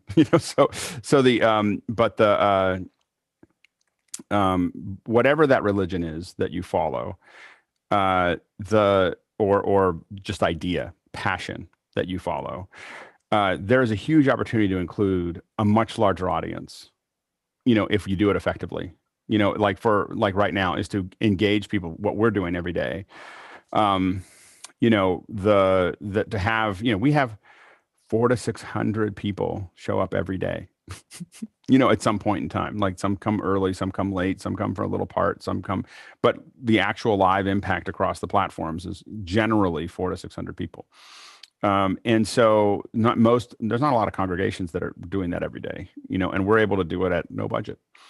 And so the thing is that, having discussions about whatever you're passionate about, whether it's a religion or science or programming or broadcast or media, there's a huge opportunity to engage people all over the world and have these conversations. And I feel like everyone trying to reproduce what they used to do, is losing, and because there's all these people at home, they can't go anywhere, they don't have anything else to do. Like, this is the time to do this. That's why I started it. Like, I was like, everyone's stuck at home. We would have never been able to create this if we had done it a year from now or a year before COVID. Like it was, everyone's stuck. And so we took advantage of that, and we've created this really special thing that takes a long time to create and a lot of work on your part, on my part, on everyone's part to do. But this is what I think is an opportunity for, for all kinds of organizations, regardless of whether I don't see this as a church conversation as much as a general organizational conversation. Go ahead, TJ. Well, specifically referring to the church aspect of this got me thinking of, there are television programs that are worship services that are done with high production values. And yet you look, and there are thousands and thousands of people in the congregation, in the building, during the same time that this is being recorded for broadcast. And so it seems to me that not all of them. Well, but granted, not all of them, but there are ones that are. You've got 2,000 or 3,000 people in a congregation, and it is being broadcast, nationwide. It seems like this problem has somewhat been solved already to some extent. It's being done. Now, how effective you think that may or may not be is a matter of opinion, but I think people are already doing this. Well, I think that there's, yeah. I mean, I think that it's just that you're going to have a small number of people with a lot. There's a lot of, so for instance, to do what they're doing is $1 million of hardware to do that well. So when you're talking about it, yeah, sure, TD Jakes and these other folks do a really good job, but that is a staff of 25, and at least more than TD Jakes, you're talking $10 million of production capacity, to do what they're doing well. And I would say it's okay.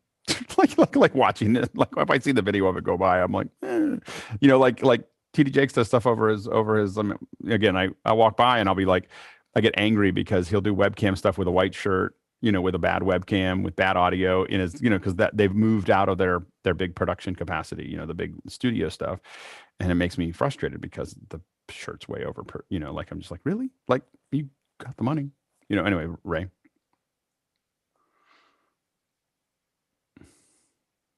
You're still muted. There, now I'm unmuted. Yep. At any rate, two things: high production values. Watch anything out of the Mormon tabernacle. I've blown away by some of their Christmas programs and so forth. Extremely high production values. But again, I'm not a Mormon. The other area, though, that I'd like to address is, should we not have basic AV courses, even in the high schools, but certainly in the colleges?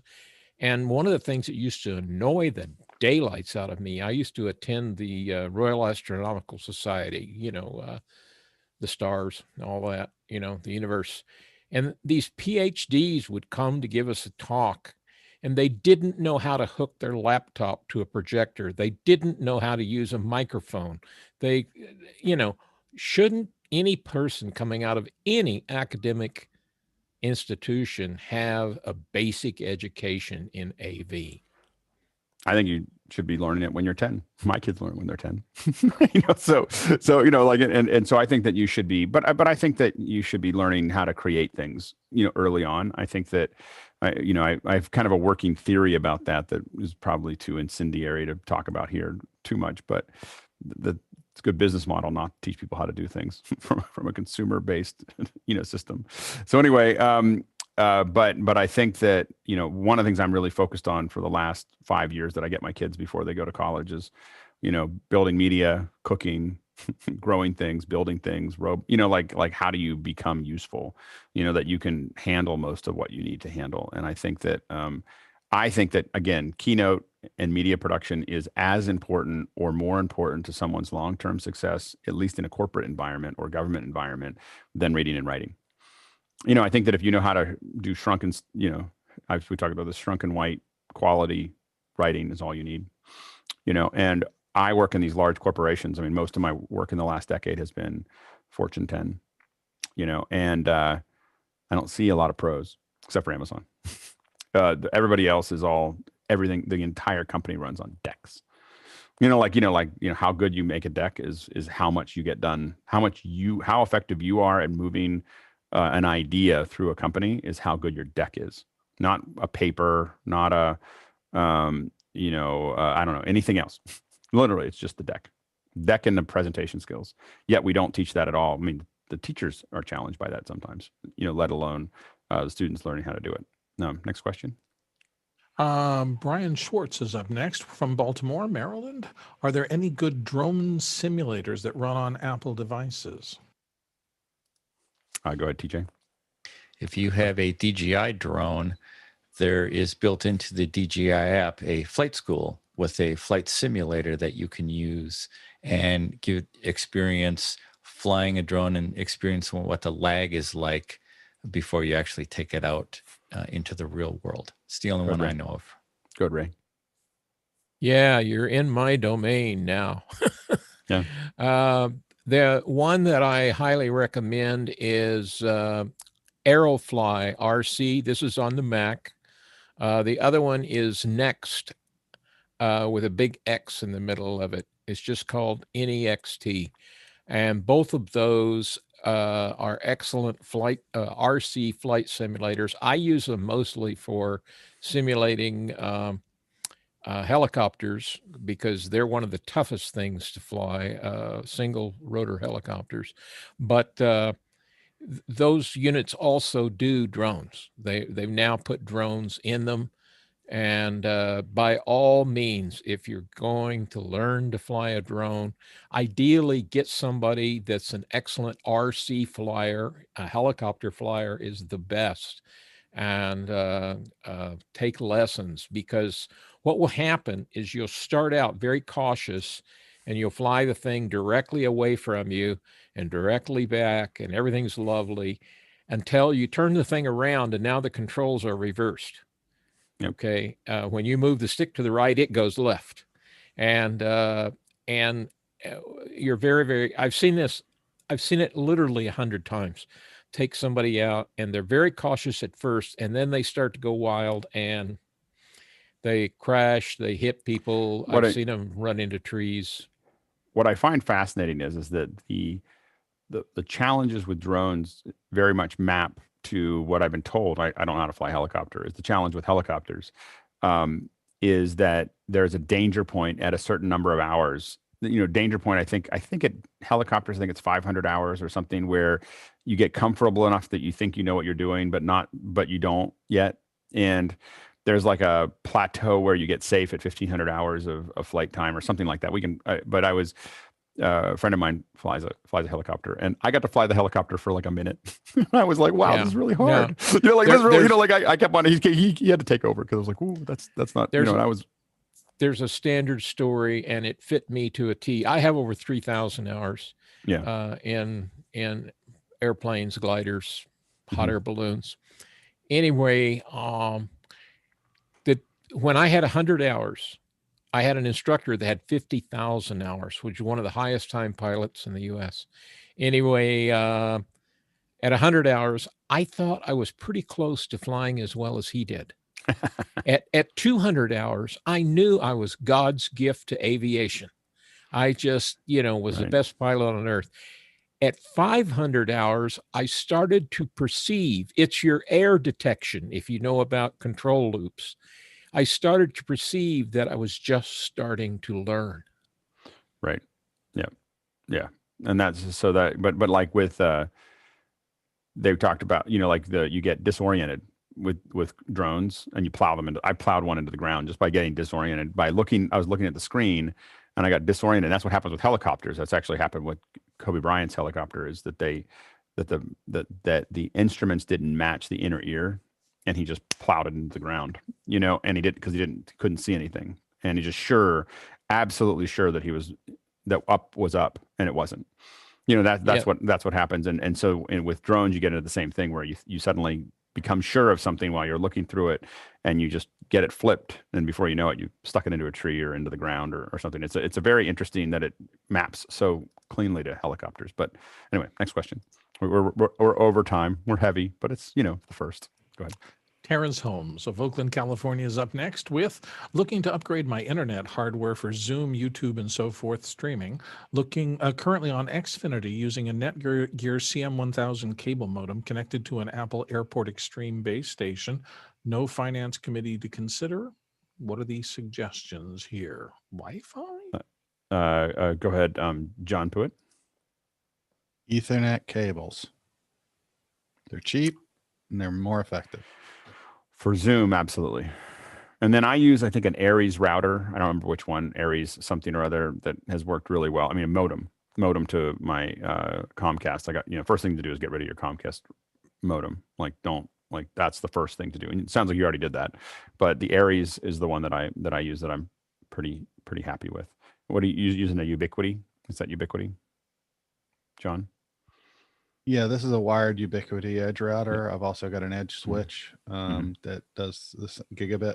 But if you're doing Zoom, no Wi-Fi. Like that's literally that is your first thing. That'll make a bigger difference than anything else you're doing. Mickey? Yeah, I second Ubiquiti. Though if you're planning to dive deeper into, say, using IP protocols for video and audio, I would suggest as John showed, the Edge line as opposed to the Unify line. Yeah, absolutely. Next question. Dick Brewer in Guatemala is up next with, have you considered using the Zoom platform for Zoom as a service? I remember a guy talking about this some months ago. Note how you have conceptualized the business model is his topic.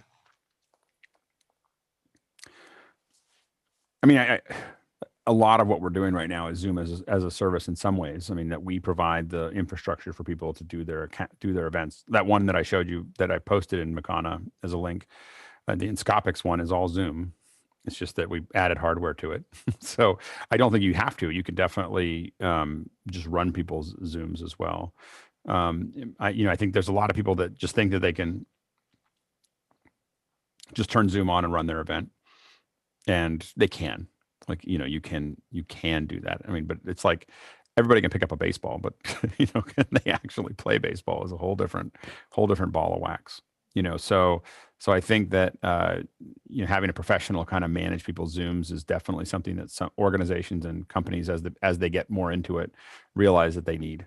And it would be the same as if you're in a hotel and you get a event organizer to figure out what to do. You don't know how to manage the catering. You don't know how to do the AV. You don't know how to manage the run of show and everything else. You're a company with an idea that you want to share. And there's a huge opportunity to keep on providing those things, and I think that companies that don't understand that they need external help to do that are the companies that are still kind of flailing. And the companies that have said, hey, we're going to hire people to make this go away. We would have spent, a lot of them we would have spent this on the booth. We would have spent this on our hotel events. We would have spent this on, they're moving their budget from one to the other of what used to be physical into something that is online. And when they do that, they tend to be much more successful.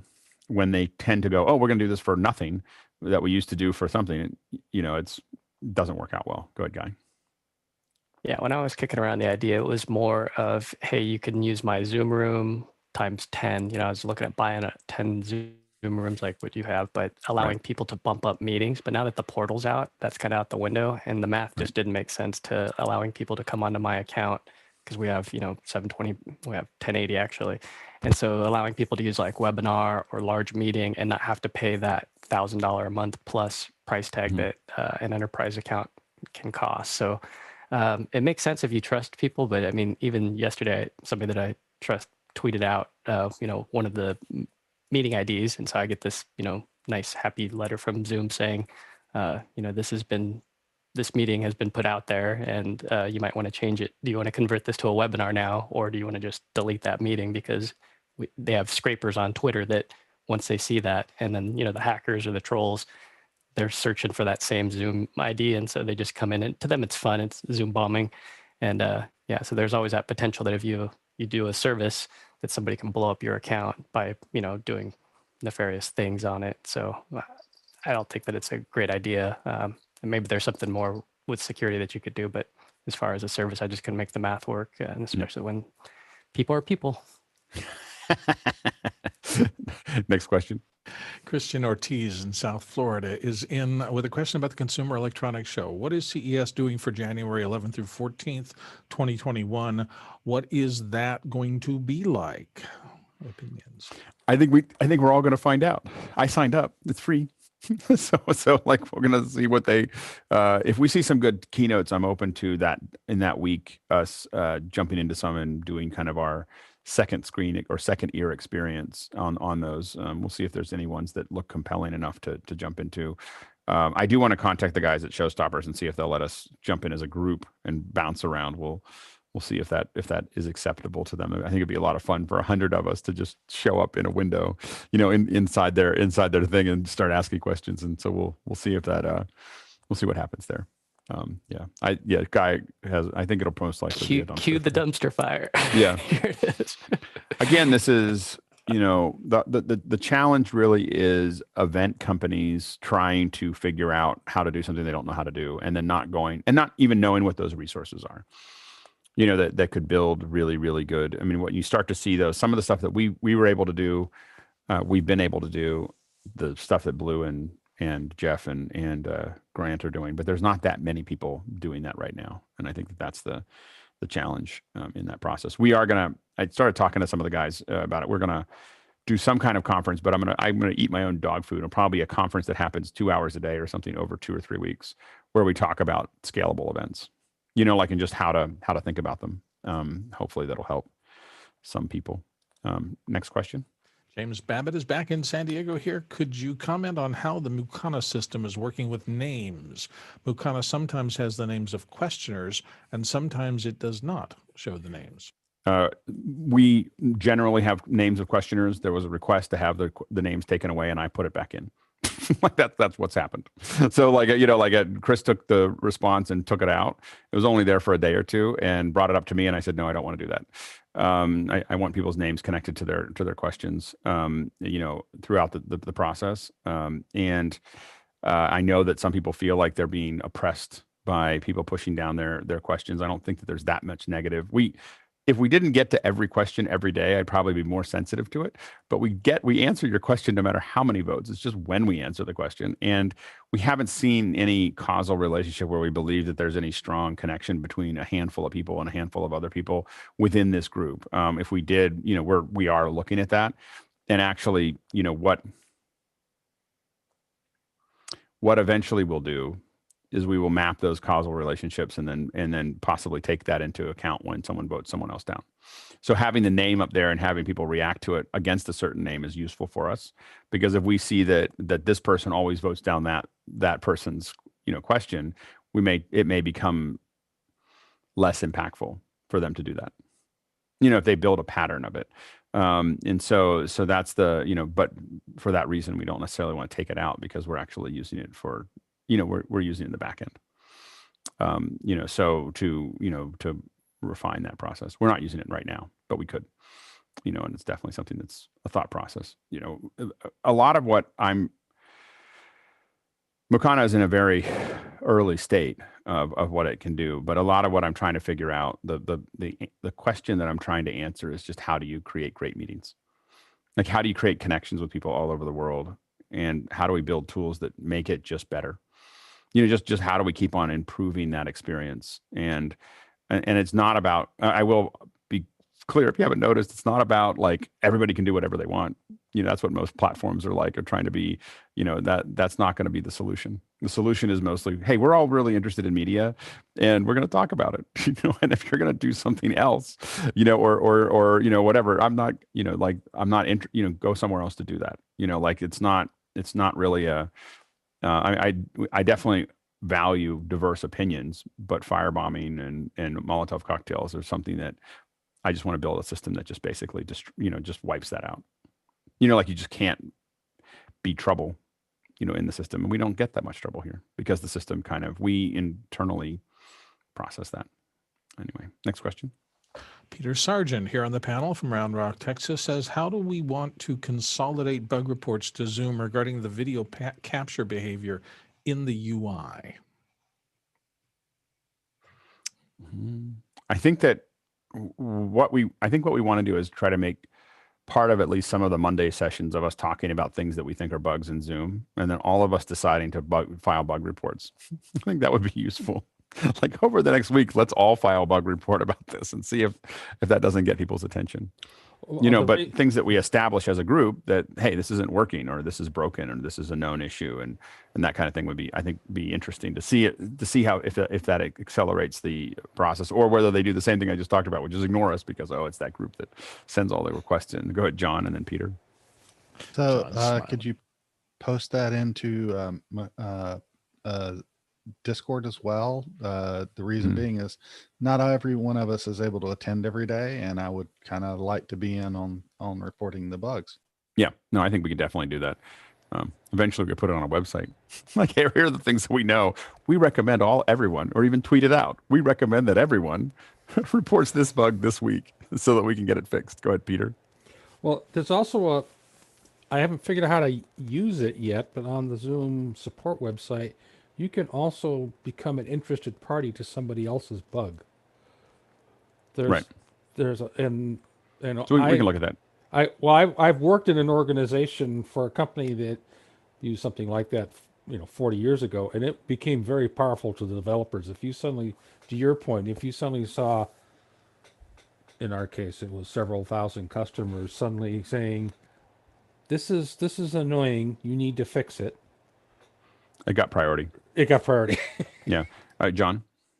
I will say that Zoom listens to many voices, and again, support at zoom.us if you have problems. Some of the things that we consider bugs are in fact features for other people. So that becomes part of the challenge. But I think your Monday event is a good event because lets people discuss things that they're happening. And there have been some times when little funny things happen because they push regular updates, as we know, and every once in a while something strange. When you have as a large user base as they have, there's lots of people giving suggestions and a lot of things that bubble up. Definitely acting in, like the flocking mechanism of asking for things is very effective. There was a time when, I don't know how connected it was, but a couple of us got really upset that NPR took away our playlists. Like we had to, and so there was a recommendation by some of us to just give NPR's app a 1-star thing because we didn't get the playlist, and NPR's app dropped dramatically over a week. It was like it like dropped into the center of the earth, like it's really, really fast. And 3 weeks later we had playlists. so anyway, and so it does, you want to start with internal conversations like the support, whatever, and then you just turn up the heat if you don't get it. If you turn up the heat immediately, it becomes less useful. You're just a troll. If you give people time and warning to sort it out, it becomes more useful. Anyway, so anyway, but yeah, and by the way, NPR playlists are the key to the operation, in case you're wondering. It takes a lot of the stress out of it. If you I listen to NPR, but I don't like to listen to the whole thing because lots of silly stuff in there. And so I just grab the stuff that I want and put it all into a playlist from the day and listen to it all at one time. Next question. Tyler Darlington has our last one from San Diego here. Does anyone know of an HDMI de-embedder that can extract 3.1 audio from an audio return channel connector, the first 4 channels of audience, to a balance connector specifically? Signal flow looks like a TV HDMI ARC audio de-embedder balance connection to studio monitors, and he notes it's for commercial use at home.